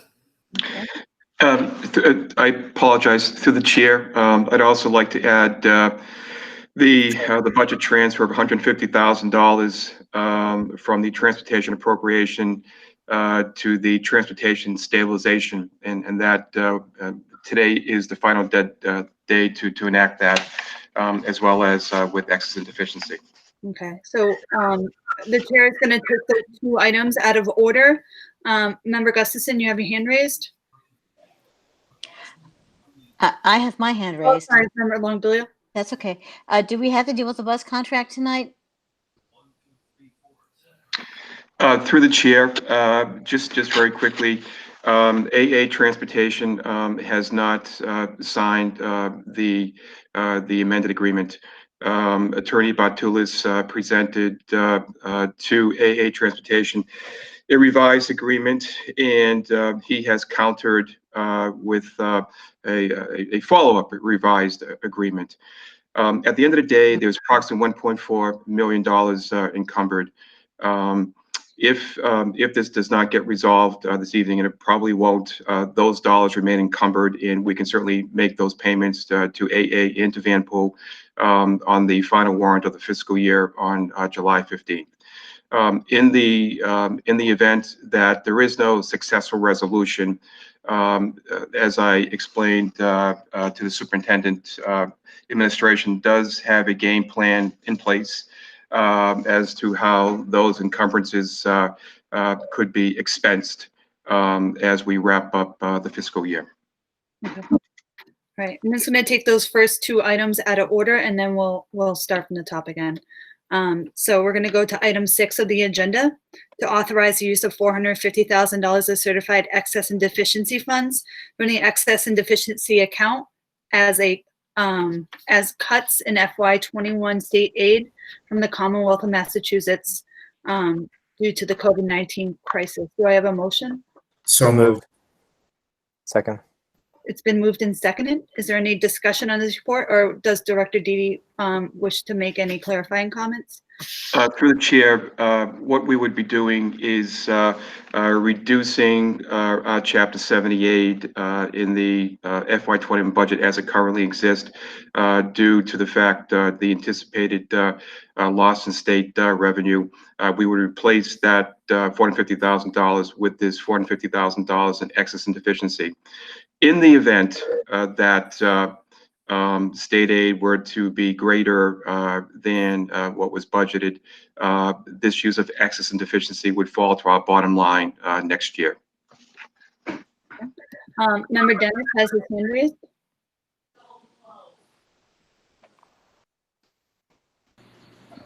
I'm sorry, who'd you call? Yeah, Mike, are you ready? I am. Thank you. I thought Linda was ahead of me there. Yeah, I want to make some comments around E&D. This was discussed. I mentioned earlier extensively at Business and Finance, and wanted to share a few points, some of which I've made in the meeting. First, I think that the genesis of having this motion made at this point in time, which is before the end of the current school year, was in a scenario where we're looking at being in 1/12 budget and not being able to access those funds had it incorporated as part of the budget prior to the end of this fiscal year. And certainly that's no longer the case. We're not looking at 1/12 budget at this point.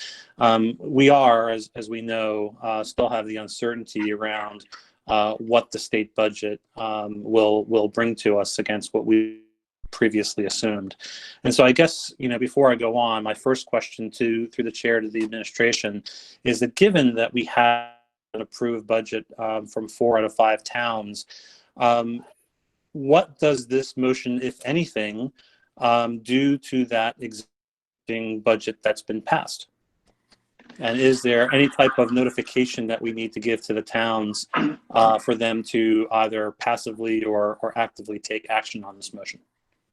So through the chair to the second question, we would be required simply to inform the towns that we were making this adjustment, that we were reducing Chapter 70 by approximately $450,000 and replacing that with excess and deficiency. We are not changing our bottom line in terms of the budget. Okay. So thank you for that. So again, going back to the question of excess and deficiency, a couple of points. One, our current level of excess of deficiency, as I'll remind folks, is less than what we set by policy. By policy, we have a floor of 1% of the operating budget. Our current level of excess and deficiency is below that. Number two, we, in ordinary times when the district has a balance at the end of the year, it would be the practice of the district to take those funds and apply them for certification of excess and deficiency in the following year. This is not a usual year. What we've done instead, what the administration is planning to do instead, is to be creative with those excess funds, reallocate expenses, and move those funds to a revolving account, so that rather than put them or have them certified in excess and deficiency, they're moved into a revolving account where they can be used and expended upon for next year, which means that there would be no additional dollars or little additional dollars to be certified into excess and deficiency for next year that's coming out of this budget. Having said all of that, and by the way, we've learned in the last business finance meeting that there's an additional $300,000 that's being put into those revolving funds that was not part of the tiered reductions. Having said all of that, and the point that I've made in the past, to me, the purpose of excess and deficiency is when we face an unexpected situation, that we have some ability to maneuver against that. If, for example, we believe that there is at least a 50% chance that there's going to be a recurrence of this virus such that we incur expenses that are unforeseen today in the middle of the year, the worst possible scenario is that we need to make staffing adjustments in the middle of the year. Mm-hmm. Using the excess and deficiency now weakens our ability to be reactive in that time. Second, if we believe that this is a multi-year problem, and most people believe that it is, we may very well find a situation where we're looking out next year and looking at the same cost of living increases, the same insurance increases, and realizing that further level of service reductions are going to need to be made. We will not have those funds available to us then if we expend them now. So it's my suggestion, and my suggestion alone, that it's not prudent at this point to access our excess deficiency, but rather continue the practice of rolling funds that are unexpended into this year and making them available through revolving accounts for next year. Thank you, Member Dennis. Member Mills? Okay, I'll just be brief. There's a pro and a con, right? So the pro in voting yes tonight, in my mind, just one person's opinion, is that it gives us the option of using this money. This is the deadline today to vote to have this money available. It doesn't actually require us to spend the money. It just requires it to be made available to be spent. Otherwise, we have to wait till it's recertified in January, December, January, whenever that might be, to be able to go back to the towns. The towns would need to approve our use of this money, and that could be passive. The con, of course, as Member Dennis points out, is that if we have 9C cuts mid-year, or we need the money next year, and we've given the superintendent the flexibility to use it, and he chooses to do so against our wishes, then we don't have as much in reserve to use. So it is a balance of a risk against future cuts to the fact that we face cuts now. And that's the decision we have to make tonight. But tonight we're voting on having the flexibility to use the money. It doesn't mean that the superintendent's going to write a $450,000 check tomorrow and spend it. It just means that today is our deadline for being able to have that possibility exist, in my mind. Thank you, Member Mills. Member Longbilio. I understand both the administration's perspectives and Member Dennis's perspective on this one. So I'd like to suggest a compromise and make an amendment to the motion. Okay. So I'd like to amend the motion so that the amount of excess and deficiency that we would spend, that we would authorize the superintendent to tap into, to expend, would be no more than $275,000. There's an amendment on the floor. Is there a second? Second. There's a second. So now we're going to be having discussion on the amendment, not on the original motion itself. Does anybody have a specific comment towards the amendment that Linda proposed?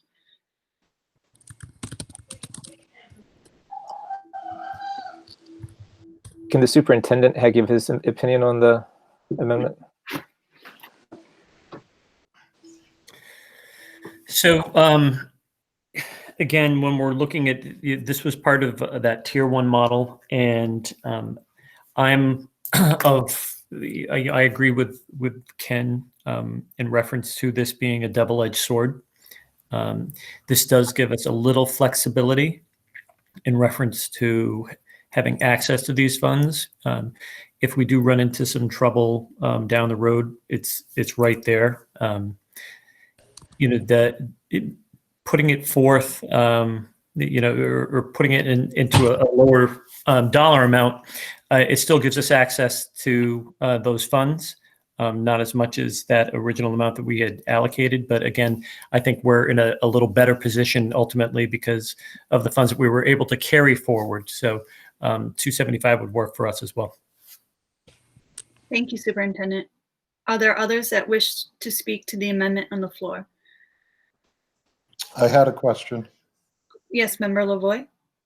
So to follow up to, Member Dennis made an original point, and I think this comes into the amendment. He had made a comment that our E&D was below, the balance was currently below what would be considered a reasonable threshold to absorb impacts to financial changes within the budget. So I just want to understand what the current balance is, what the impact would be with the amended amount, and what that does to that balance, and where we are either trending under or above.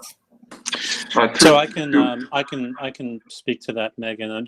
Just very quickly on Member Lavoie's point. What I was referring to was the floor that's established by policy, but I also did refer to our ability to pivot with 9C cuts. I think we're way below that. But to specify numbers, and Dan, you can correct me if I'm wrong, I think we're somewhere around between 975 and 950 is where we stand with E&D after the field turf payment is made. So 275 would reduce us to 700,000 if that motion carries. Through the chair. My understanding is it's about 25% or so of the balance. I'm sorry, Matt. Matt, can we just have Chair, could you respond, and I can get to your question? So I think Matt's looking for clarification of what % off the balance it would be. So through the chair, our current balance, and we've made the adjustment on the field turf per the last meeting. The current balance is 963,000, and if we use 275,000, we'd have approximately 688,000, just under 700,000 remaining in excess and deficiency. And as we wrap up the fiscal year, obviously, and we close out the fiscal year, any fund balance from FY20 would be rolled into that as we go through the certification process for next year. So, Member Lavoie, do you have another question? No, I just want, the percent is nearly 30%. It's 28.55% of the current balance that would be authorized. Thank you for doing the math on that. We appreciate it. Are there other questions to the amendment? Yeah, I have a question. If we remove the money from E&D and we don't spend it, can we put it back at some point? Through the chair, these funds close out at the end of the day today, and then we begin anew come July 1, and through the certification process. Again, we'd be starting at approximately if we didn't touch anything here, we have a balance of 963,000, and any remaining funds from 20 would be added to that. And then we would look at any shortfalls in 20 that would be used to reduce that balance. So Director, Member Brown's question was more, if we don't end up using the 275 at the end of this year, can we put it back into that account? Where does it go if we do not use it? It closes out. Through the chair, the fund close out and it falls to the bottom line. And we lose access to those dollars again until it gets recertified late next fall. Okay, so we would have to wait till next fall to re-access those funds. I'm sorry, I didn't hear the question. So if we choose not to use them, we have to wait till late next fall, so fall 2021 in order Right. to. If the committee chooses not to act on this request this evening, then we would need to go through the certification process again. And again, that would be late fall. And in the event that there were an issue next year, similar to the field turf procurement, we would identify a sum of money, and then the superintendent would need to inform the towns, give them 45 days notice, and make them aware that we're looking to access a sum of money for purposes of discussion. Let's just say it's $200,000, and the towns have 45 days to vote to react to that. So just to clarify, we just it have would our- not be Member fall. Remember, yeah, Dennis, I think there was somebody before you. If we can raise our hands in the chat. Because Member Haber already had a question. Member Haber, you wanted to speak to the original motion. Member Longbillio, can you just clarify how you came up with that number? It was between a quarter and a third, actually. That's how I came up with it. It was between a quarter, a little more than a quarter, and about 5% less than a third. Thank you very much. Mhm. Member Dennis, you're next. Sure. So, again, just to clarify, two things. One, recertification happens every year. Every year, the district is required to recertify no later than October 31. The recertification process, depending on a number of factors, can happen and make those funds available as early as November or December of 2020, not of 2021. So that's the first clarification. Thank you. The second clarification, it's that, again, if the idea here is that we're reducing our budget to reduce Chapter 70 funds, we're saying we're expecting that there's going to be less state aid coming in. That means we're expending these dollars. We wouldn't be voting on this today to not expend these dollars. The only situation where we would not be expending these dollars is if we got all of the state aid. We don't think that that's a very likely outcome. So, again, I understand the rationale. These dollars are being used as an offset to the lack of state aid that would be coming in. There's a number of other things, including rolling over funds that we would ordinarily certify for E&D that we're using as a practice. This is in addition to that. And so, I can probably be fine settling someplace in between, but to say or suggest that we're going to do this just in case we need to use it, if we push this motion forward, we're going to use it. Okay. Thank you, Member Dennis. Are there any other discussion to the amendment on the floor, especially any new pertinent points? Seeing none, we're going to take a roll call vote. I'm going to start from the bottom this time so we can let those at the end of the alphabet go first. Member Young? Young, yes. Member Woodland? Woodland, yes. Member Williamson? Williamson, yes. The chair abstains. Member Smith? Smith, yes. Member Silva? Silva, yes. Member Shapiro? Shapiro abstains. Member Otmar? Otmar, no. Member Mills? Mills, yes. Member Longbillio? Yes. Member Lavoy? Lavoy, no. Member Kirschenbaum? Abstain. Member Imber? Bob, you with us? I'm going to circle back to Bob while I check to see if he's still here. Member Haber? Haber, yes. Member Gustafson? Gustafson, yes. Member Dennis? Dennis, yes. Member Brown? Brown, yes. Member Bennett? Bennett, yes. Member Amos? Amos abstains. Member Imber? Imber, yes. Thank you. I believe the amendment now passes. So as my first chair process question, since the amendment passes, do we now still have to vote on the original motion or the motion as amended, right?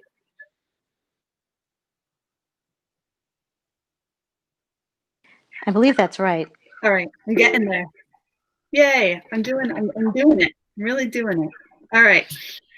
So now, the motion now reads to authorize the use of $275,000 of certified excess and deficiency funds from the excess deficiency count as I believe there's missing cuts in FY21 state aid from the Commonwealth of Massachusetts due to the COVID-19 crisis.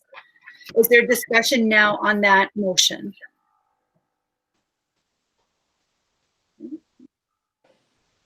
Member Mills. I think there's a point of order ahead of me, but I just wanted to clarify Member Brown's question about if we didn't use the money, it's to the bottom line.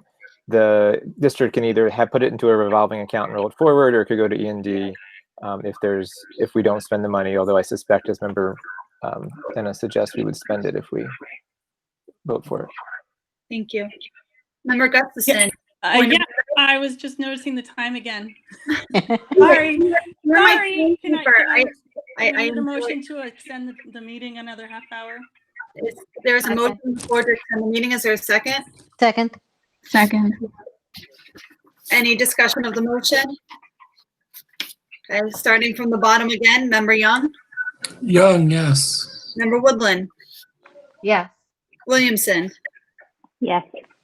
Member Weeks, yes. Member Smith? Yes. Member Silva? Silva, yes. Member Shapiro? Shapiro abstain. Member Otmar? Amar, yes. Member Mitchell? Member Mills? Mills, yes. Member Longbilio? Yes. Member Lavoy? Lavoy, yes. Member Kirschenbaum? Kirschenbaum, yes. Member Imber? Imber, yes. Member Haber? Haber, yes. Member Gustafson? Gustafson, yes. Member Dennis? Dennis, yes. Member Brown? Brown, yes. Member Bennett? Bennett, yes. And Member Amos? Yes. Okay, so we're circling back to the motion on the floor, which is to authorize the use of $275,000 of E&D funds from the E&D account as a help to cuts in FY21 state aid from the Commonwealth of Massachusetts during the COVID-19 crisis. It's been moved, seconded. Is there further discussion?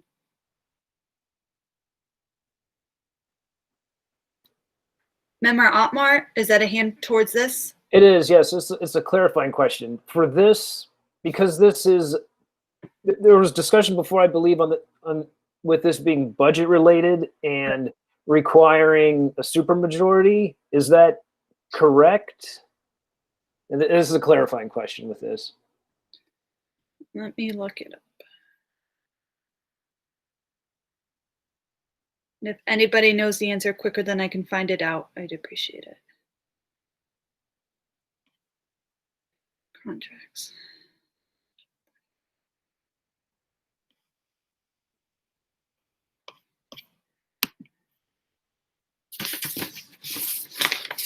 I would believe it would be my opinion that a 2/3 majority would be required for this motion, as it is budget related. Any further questions? Member Woodland? Yeah, my question is just about what Vice Chair Dennis had said about the 300,000 that was realized with the reduction to 275. I guess my question would be, why not 150? What would that be reflected in administration's point of view of how to handle like the tiered cuts and things like that, since that 300,000 is not reflected in the tiered cuts? I don't know if that, I'm sorry, it's late. I don't know if I'm clear at all. Through the chair, the reason for the additional $300,000 is that we began in earnest the closeout process for fiscal year 20. We've made adjustments between school choice, for example, and the general fund backing out expenditures that were originally made into school choice back into the general fund. Number one. Number two, we've been making ongoing adjustments, again, between circuit breaker and the general fund. Again, we built up savings in the general fund. We built up savings in salary. We built up savings with stipends. We built up savings with utilities. There were other areas that we built up savings that gave us the ability to make these adjustments. We continue to drill down and to look at where we can potentially, keyword is potentially, realize any additional savings that may help us with 21. Does that help, Member Woodland? I guess what I'm looking for is if the E&D was being looked at to offset, and then there's this other, with closing out for the year, there are these other things that are offsetting. Wouldn't it make sense to look at a further reduction of E&D? I'm just looking at the 1% window threshold for keeping an E&D. I guess I just wanted to probe that a little bit more, but if that's outside the realm, that's fine by me. State funding, through the chair, state funding remains a huge unknown, especially relative to Chapter 70. And that was the driving force in making this original recommendation. Are there further questions or discussion? Seeing no hands, we'll take a roll call vote starting from the top this time. Member Amos? Amos abstains. Member Bennett? Abstain. Member Brown? Brown, yes. Member Dennis? Dennis, no. Member Gustafson? Gustafson, yes. Member Haber? Haber, yes. Member Ember? Ember, yes.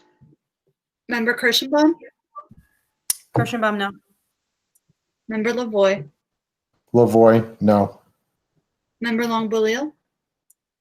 I apologize. I'm realizing that I lost track of where we were.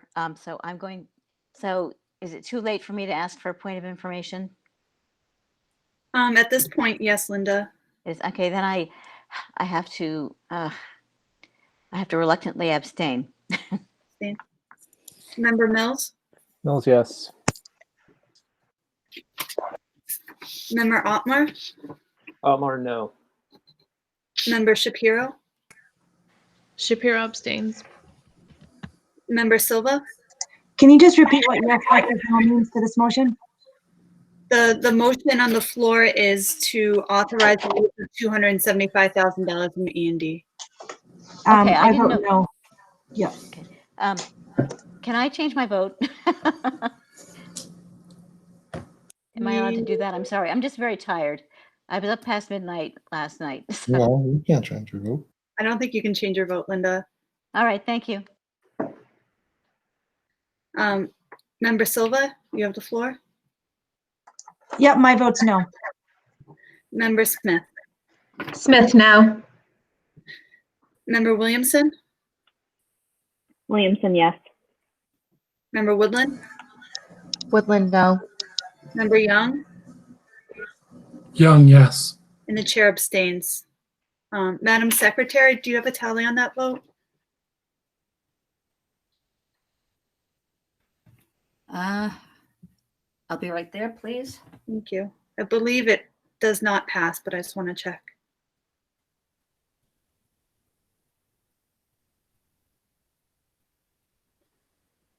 Seven yes, 7 no, and 5 abstains. The motion of floor does not pass. Can I raise a point of order? Yes. Because I tried to ask the same question that Asima asked, which was, what is the motion about? That's what I was trying to get at. And I couldn't get that information. I As a point of order, I had typed it into the chat as well and then read it a number of times. It needs a super 2/3 majority to pass. So even if your vote was changed, it still would not pass. Okay, all right. Okay, I'm sorry. I know we're all very tired at I'm this. yeah, I'm very tired. And I thought we had passed it just before. We had passed the amendment and then we had to pass the motion as it. Okay, that's now right. written. Okay, all right. All right. So the motion does not pass. Okay. The next item on the agenda, as recommended by the superintendent, we're going to go to agenda item number 7 to authorize a budget transfer of $150,000 from the transportation appropriation to the transportation stabilizations account. Would the superintendent or Director Didi like to speak to this? So through the chair, this is a request to transfer $150,000 into the stabilization account. This account was created by the committee several years ago, I believe in 2015, and these dollars would be used to offset transportation costs in FY21. They can only be used for one fiscal year, and again, this is the result of savings from transportation. Is there discussion, members, or questions to Director Didi?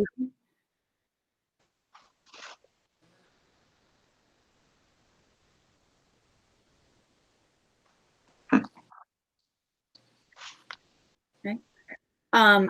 In the chat, one of our student reps asked about the differences between the two accounts. Could you just clarify that for him? So through the chair, I'm sorry, which account, the stabilization or?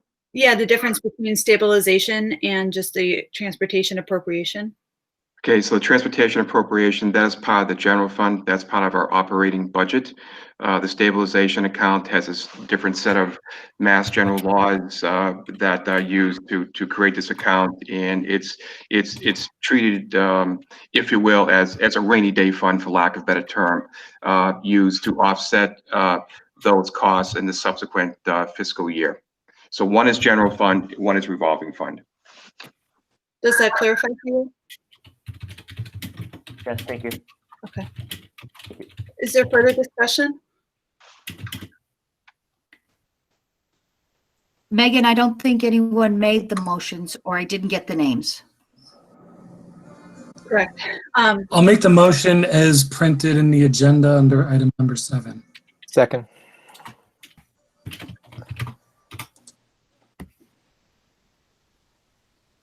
Seeing no hands raised, we'll go through a roll call vote. Starting from the top, Member Amos. Amos abstains. Member Bennett. Abstains. Member Brown. Brown, yes. Member Dennis. Dennis, yes. Member Gustafson. Gustafson, yes. Member Haber.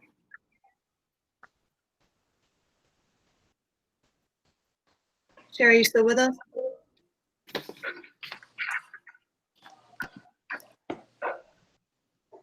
Check. Haber, yes. Okay, thank you. Member Ember. Ember, yes, but I also raised the point of order about the E&D motion. Yes, Haber, yes. Let me go into the chat and look at that right in 1 second, Rob. Member Kirschenbaum. Kirschenbaum, yes. Member Lavoy. Lavoy, yes. Member Longbelio. Yes. Member Mills. Mills, yes. Member Otmar. Otmar, yes. Member Shapiro. Shapiro abstains. Member Silva. Silva, yes. Member Smith. Smith, yes. Member Williamson. Williamson, yes. Member Woodland. Woodland, yes. Member Young. Young, yes. And the chair abstains. Back to Bob's point of order, which was in the chat. He asked if Don't we go back to the original motion? It's my understanding that the motion was amended and the amendment passed. And so then the motion was then voted on as amended, Bob. But it didn't pass. Correct. But the amendment passed. The motion as amendment failed. Right. So we do not go back and re-vote on it. I think you go back to the original then. No, we don't, because it was passed, it was amended and passed. We don't go back to the original because the original no longer exists because it was amended. That's not my understanding. Ken, do you want to weigh in? I think he did in the chat. He said what I said was correct. Okay. All right. So at this time, being 10:40, Superintendent McCall, is there any other items on the agenda you'd like us to really quickly get to before the end of the evening tonight? Sure. We've. Good. Just very quickly, just real quick, Madam Chair, the 2 budget transfers, we can postpone those to the next meeting. Excuse me. And then number 10 and number 11, those must be voted by school committee, but I'm not aware where we can't postpone those to the very first meeting in July. Okay, thank you very much. Superintendent? Right. So what I'd like to do is go back to number 2. Yep. All right. So let's go through those two MOAs, and we can then postpone the rest of the agenda items to our next meeting. Agenda item number 2 on our agenda tonight was to authorize the superintendent of schools to sign the memorandum of agreement between the WRSD and the WREA Special Education Extended School Year. Is there a motion? Is there a move to accept the motion on the floor? So moved. Second. Superintendent, would you like to discuss this motion first? Sure. So this is a continuation of our regular school year MOA that just moves into the summer for our teachers who will be providing special education services. We reviewed this with WREA. We had members of Legal Sub on there, as well as our attorney, Naomi Stoneberg, and we feel as though it's a strong MOA, and it will allow us to move forward through the remainder of the year. Is there any discussion? Seeing none, we're gonna have another roll call vote. I guess you guys are gonna learn your alphabetic order real quick tonight, new members. Member Amos. Abstain. Member Bennett. Bennett, yes. Member Brown. Brown, yes. Member Dennis. Dennis, yes. Member Gustafson. Yes. Member Haber. Haber, yes. Member Imber. Imber, yes. Member Kirschenbaum. Kirschenbaum, yes. Member Lavoy. Lavoy, yes. Member Longbulio. Yes. Member Mills. Mills, yes. Member Otmar. Otmar, yes. Member Shapiro. Shapiro abstain. Member Silva. Silva, yes. Member Smith. Smith, yes. Member Williamson. Williamson, yes. Member Woodland. Woodland, yes. Member Young. Young, yes. And the chair abstains. Item number 3 on our agenda tonight, to authorize the superintendent of schools to sign the memorandum of agreement between the WRSD and WREA Early in Retirement Incentive. Dr. McCall, what do you? Oh, is there a motion on the floor? So moved. Second. Dr. McCall? Sure. So this is the agreement that has been put forth by WREA and the district in terms of putting an early retirement incentive out there for teachers. We hope that we are able to realize some savings in terms of some teachers taking advantage of this option, and we are looking forward to putting this out there as soon as possible. Is there further discussion of the motion on the floor? Yeah, I raised my hand. Yes, Member Lavoy. Dr. McCall, could you talk to what that incentive is and how that has either increased, remained the same, or varied from the last time we've offered an early retirement incentive? Sure. So the last time we offered an early retirement incentive, the payment was $10,000 in terms of what the payout was. This is now increased to $15,000. And again, one of the things we're looking at is just we have many teachers who are in the realm who are close to being able to retire, and they're maybe of age in terms of reaching their 80%.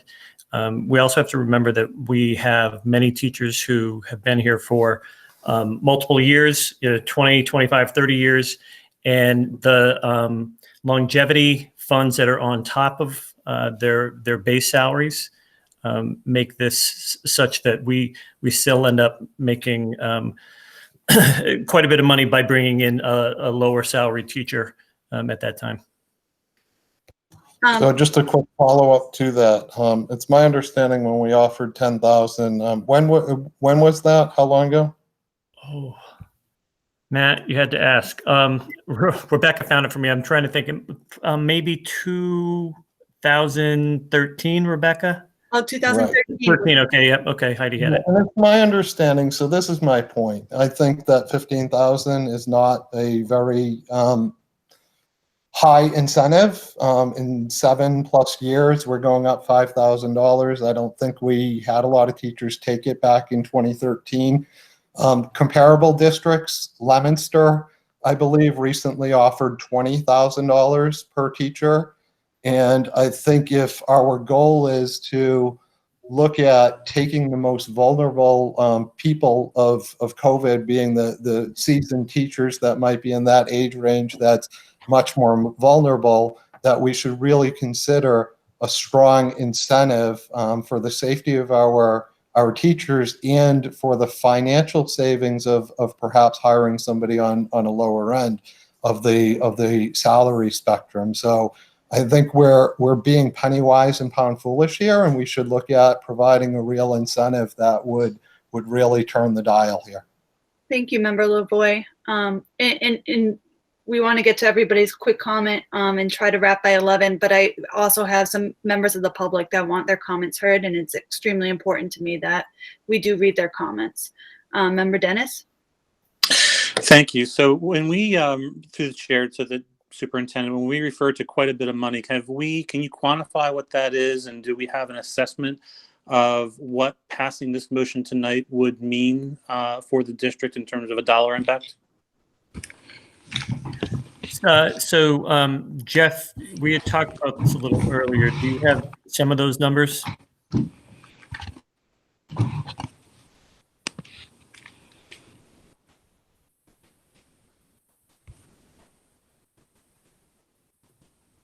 Jeff Carlson? I'm sorry about that. I was on mute. I know, don't worry. But if you look at this current budget that we put together, we had 10 teachers that retired, and the breakage, if you will, was probably in the area of close to $300,000.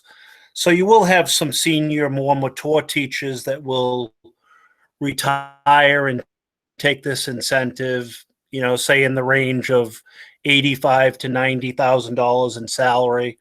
And then you'll have a less seasoned teacher or a newer teacher coming through the door at, maybe closer to 60,000 or 55 to 60,000. So there's a delta of 30 to 35,000, depending upon the discipline, that you can attribute to savings, if you will. So I guess as a follow-up to that question, beyond the breakage of $300,000, do we have an assessment of how many takers we would have at this incentive level? I think that relates to Matt's question, and what we would approximate those savings to be. That's a great question, Mike. You're really not going to know until you actually put the incentive out there and we get to look at the numbers of people that will take advantage of it. So help me with that science. How do we know whether what the cost benefit analysis is of offering, for example, a $10,000, $15,000, or a $20,000 incentive? Just help me through the calculus. How do we make that determination? Well, I think So, you get your savings in the hiring the the newer teacher, as Yeah. I spoke about earlier. Sure. I mean, there's no question about. I understand the concept of having somebody giving somebody an incentive to retire, and you replace them with somebody that's coming into the district. That's part of our breakage assumption, and that's what the intention of this incentive program is for. My question is a little bit different, Jeff. My question is, how do we optimize what the preferred incentive level is? Whether that be 10,000, 15, or 20,000. Clearly, we need to make some assumptions about how many takers we're going to get at those different levels and what kind of savings we might be able to realize. Thank you. Well, you have about 60 teachers that are eligible, if you will. The incentive itself was negotiated with the WREA, so that's where you come up with your $15,000 figure. Thank you. I believe Member Mills also has his hand raised. Yeah, that was my point. I think it was just that number came from negotiation, so it wasn't out of a hat. Also, we have to remember if we go too high that we might have to be paying health insurance for the retiree and the new hire, and that's 78% for the retiree. And I'd encourage administration to be creative if we get retirees to see if we're going to have to do quote unquote layoffs, if we can just not rehire some of these positions and move people around to reduce the people we let go. And that way, as you save the full salary, right, and not just the breakage. And that's a great point, Ken. We would do as much as we could to do it through attrition, so that we could hold on to other staff. The other part of it is when Jeff ran the numbers, probably about 95% of those 60 teachers have family plans. So they will carry over, but we also know the new people coming on board, if they're younger, typically they're probably going to be on a single plan. And they won't cost the district $19,000. Thank you for that clarification. Are there others with questions or comments?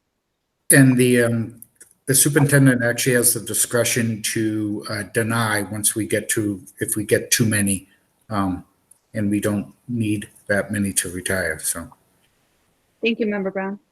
Are there others with questions or comments? Seeing none, we'll take one more roll call vote. Member Amos. Amos abstains. Member Bennett. Bennett abstains. Member Brown. Brown, yes. Member Dennis. Dennis, yes. Member Gustafson. Gustafson, yes. Member Haber. Haber, yes. Member Imber. Imber, yes. Member Kirschenbaum. Kirschenbaum, yes. Member Lavoy. Lavoy, yes. Member Long-Balil. Yes. Member Mills. Yes. Member Otmar.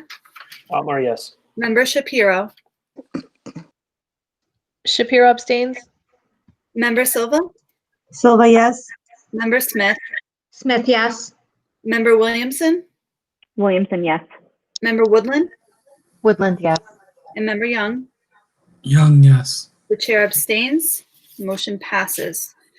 At this time, I'd like to move items 4, 5, 8, 9, 10, 11, and 12 to the next school committee meeting agenda. If you move 12, do we have a next meeting scheduled? That is a very good point, Member Young. My goodness gracious. All right. Before we all go cross-eyed and fall asleep on our screens, item 12, to approve the 2020-2021 school committee meeting schedule. Is there a motion on the floor? So moved. Second. Is there any discussion? I just want to note that I think we'll probably end up needing some special meetings in between, given what's going on. I would also believe that would be a wise choice. That was my comment as well, that we needed additional meetings. Yes, the chair will look at that. Question. I just had a question at our meeting. I think it was our last meeting.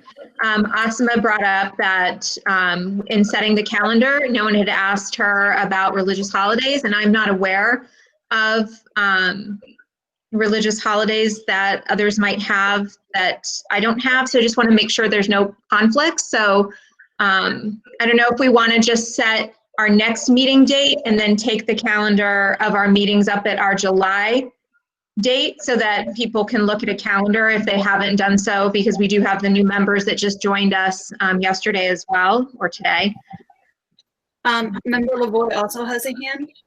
I would echo Member Smith's point there that it might be prudent to set the next meeting, just for the respect of the newly elected chair as well, to be able to look at the schedule and make sure that it aligns with what your expectation is for schedule. All right. Member Dennis also has a hand. Thank you. Real quick, I think it's a certainty that this committee will need to and should meet more frequently than the once before we're practically ready to restart school this summer. So yeah, I think the suggestion of, setting the next meeting and then setting the calendar from there, given the time to look through that, makes a lot of sense.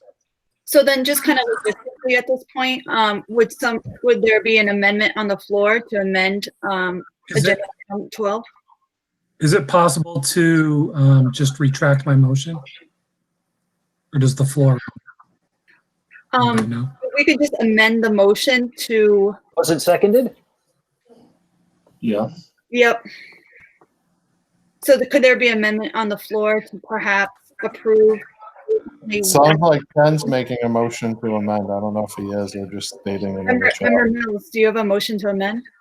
If I have the floor, I'd like to make a motion to amend the motion on the floor to read to schedule the next school committee meeting to be July, number please. July 13th. July 13th, 2020. Is there a point of order to continue before we talk about this motion? Member Kirschenbaum seconded. I'll second it. Yeah. Is there a point of order?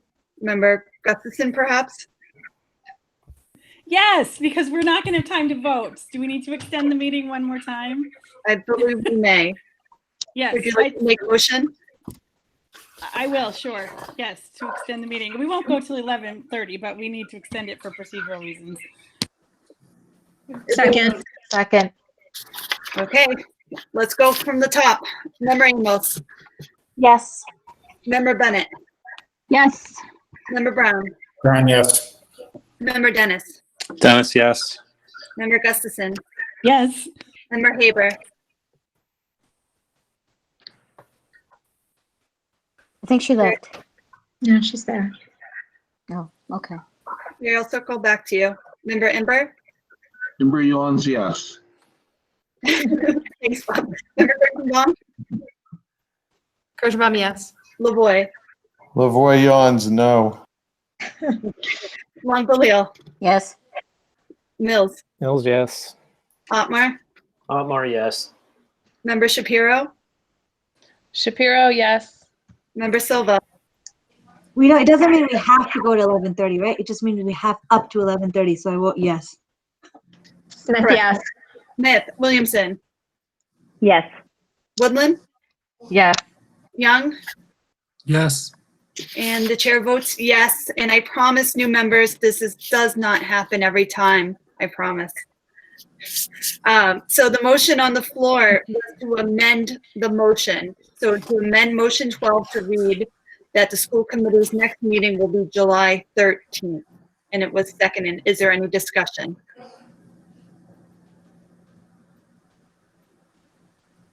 No discussion. All right. We'll go from the bottom this time. Mix it up. Young, yes. Woodland.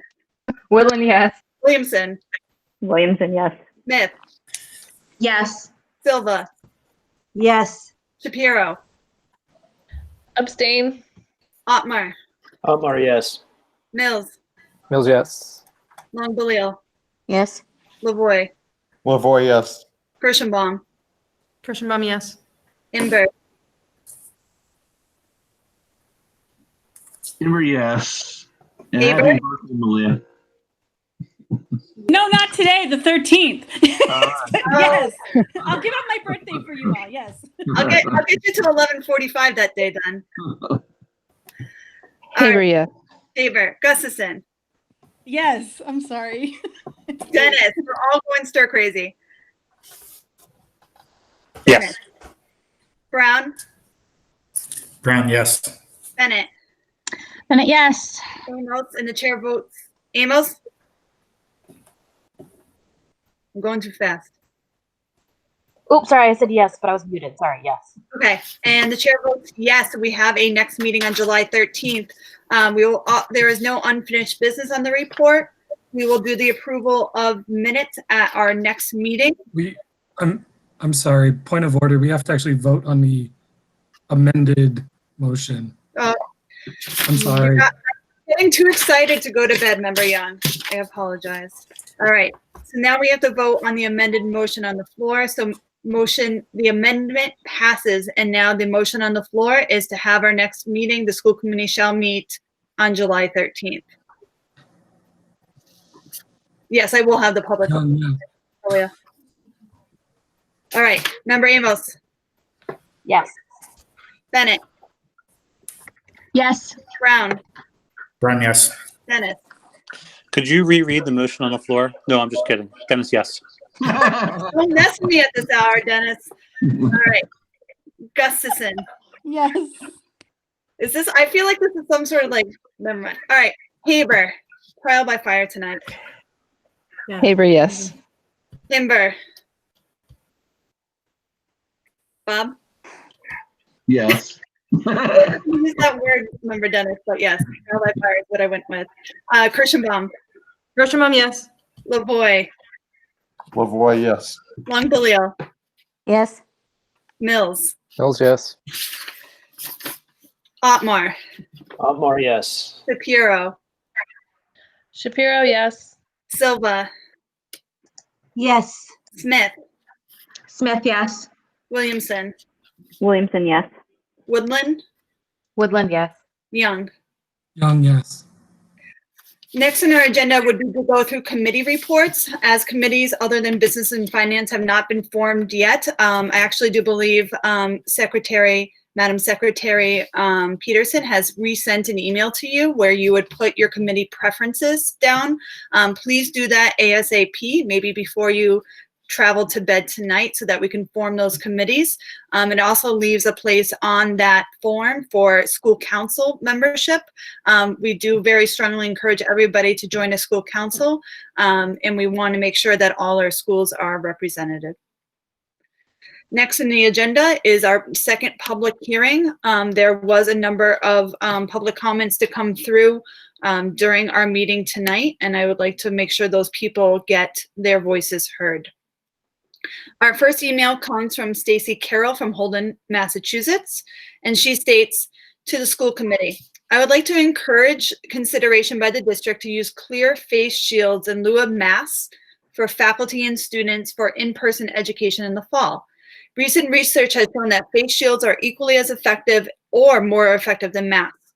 The DESE report mentions the use of reusable face shields as an option as well.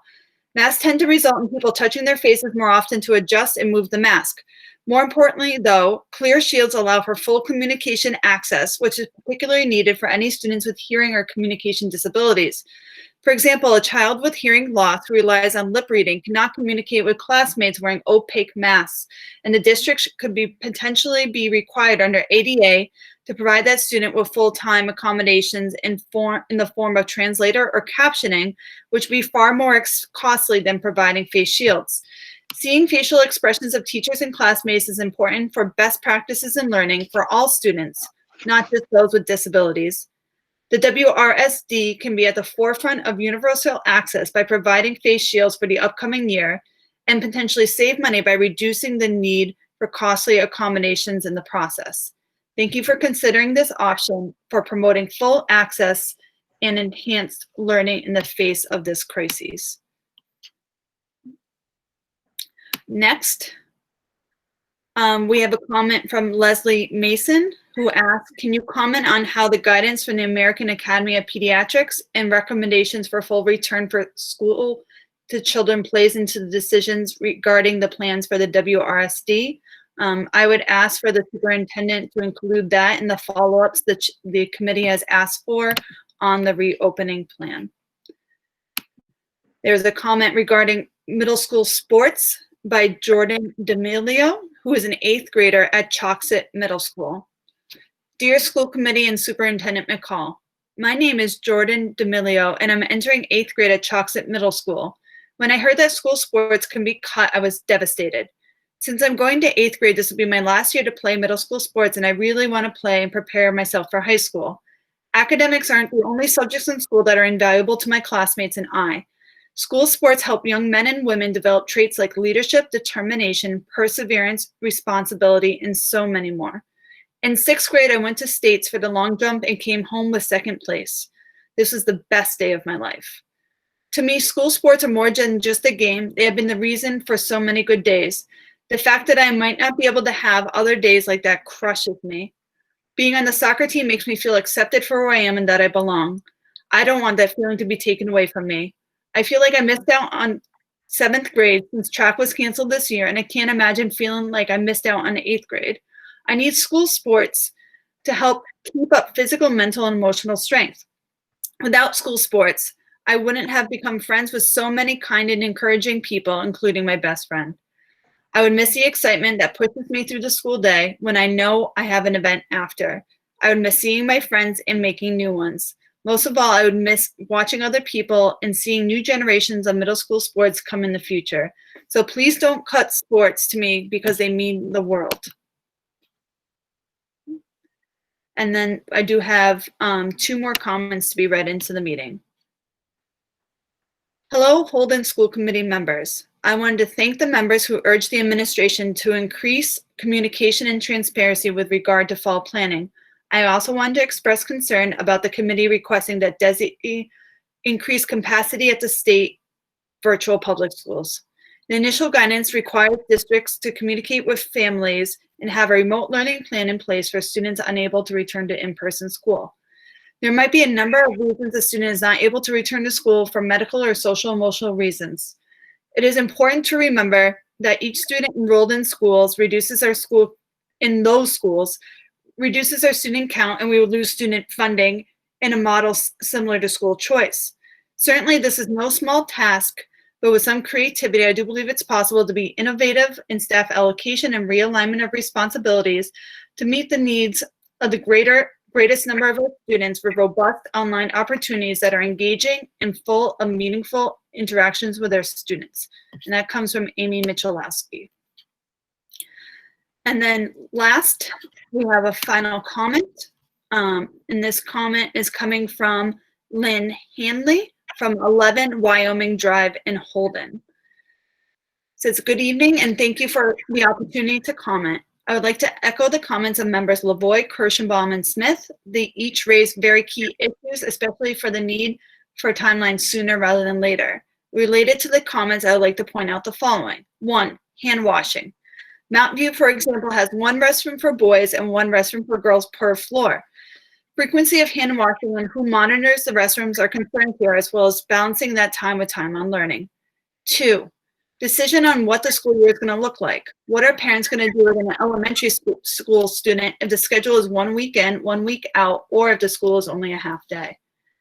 3, make the need to make the public timeline for staffing and schedule awareness. A, the retirement incentive program requires teachers to notify the district by July 31st. Would the schedule and plan be in place before then to better inform teachers who are trying to decide whether to retire? B, teachers who have been pink slipped and are actively looking for jobs. When might they be notified if their position is being reinstated? C, teachers in programmatic cuts, such as middle school foreign language, elementary music, tier 5 cuts. When might they be informed whether they have jobs or should they be looking for other work if they have not already been pink slipped? D, teachers who have been pink slipped, is there an opportunity for them to work through DESE's online school programs? E, in addition to PD time to learn about PPE protocols, teachers are going to need PD in prep time prior to the start to adjust to curriculum learning from learning loss in the spring, as well as to plan for online learning if that is part of the schedule. 4, DESE's recommendation of 3 feet versus 6 feet distancing. Is the district committed to following that plan rather than adhering to CDC guidelines of 6-foot distancing? Spacing in the classrooms is a big concern if we're talking about fitting the number of students in each room. 5, busing. I did not hear any discussion this evening on how to address social distancing and busing. Is there a plan in place to have more buses on each run? Who is expected to do the sanitizing between high, middle, and elementary school bus runs? And that is all the public comments we have for this evening. I was hoping that these comments continue, and please continue sending your comments into questions@wrsd.net. With that being said, we have plenty of new business in regards to this agenda for our next meeting. Is there any other new business that people would like to raise? I see Member Smith's actual hand, not her virtual hand. I prefer the actual hand. Okay, so I have 4 items that came out of this meeting that I want to formally request we have on our next agenda. One is that we be provided with a timeline with milestones for the reopening plan. So as mentioned before, we don't need every single detail, but we need the big details, important details. That's one. The second request is that we be given information about the progress of the reopening committee. So to this group earlier, we were given a general overview, but I don't feel that I have any more of an understanding than I had prior to that overview. So the details of what that committee has done, and that's important. The next item is third item would be request that the district update us on there's $25 million available for remote learning technology that the DESE has put out. What are we doing to grab some of those funds, because we need it where we're not one-to-one K-8. So what are we doing to supplement, because reality is we probably will have a time period where we're going to have remote learning. So what are we doing with that? And the last item would be a request that the school committee be updated on, again, to my point about remote learning. We know that's probably going to be something we have to do. We've got further information from the Board of Education today. So what are we doing to start updating our remote learning plan? Because while we're looking at the buildings, we also need to be looking at the remote learning plan. So what's the progress on that? And that's my 4 items. Thank you, Member Smith. Those are fantastic items. Are there other members that wish to bring up new business for our next agenda? I'm not seeing any virtual hands. All right. So with that, our last item on the agenda tonight is adjournment. Is there a motion on the floor? Megan, it's Malia. I had one other addition. I'm sorry. It's okay. Can I request that we get an update on the extended school year, since that will be starting about 2 weeks after our next meeting, or maybe around the time of our next meeting, so we're clear on what's going on with that? Noted, and again, a very good point. Thank you. Thank you. Now, do I have a motion to adjourn? So moved. Second. It's been moved and seconded. So for one last time from the top, I think I actually have it memorized by now. Let's see if I don't have to look down. Amos. Yes. Bennett. Yes. Brown. Brown, yes. Dennis. Dennis, yes. Gustafson. Yes. Haver. Yeah. Imber. I want to know if Mike Dennis's request for soup was a point of order. But yes. I think I need second dinner at this point before I go to bed. Kirschenbaum. Kirschenbaum, yes. Lavoy. I definitely have seen you look down multiple times. Oh, you give me. All right. Do you have a vote, sir? Yes. Thank you. Yes is my vote as well. Thank you, sir. Member Long-Balil. No, just kidding, yes. Member Mills. Mills, yes. I'm going to look down. Sorry. I was going to say Silva, but no, it's not right. Otmar. Amar, yes. Shapiro. Shapiro, yes. Silva. Yes, I guess I'm memorable. You are memorable. Smith. Smith, yes. Williamson. Williamson, yes. Woodland. Woodland, yes. Thanks, Megan. Young. And yes. And the chair votes yes. The meeting is adjourned. I'll see you guys in a couple weeks. Thank you all so much. Congratulations, Megan and Mike. Thank you. Yeah,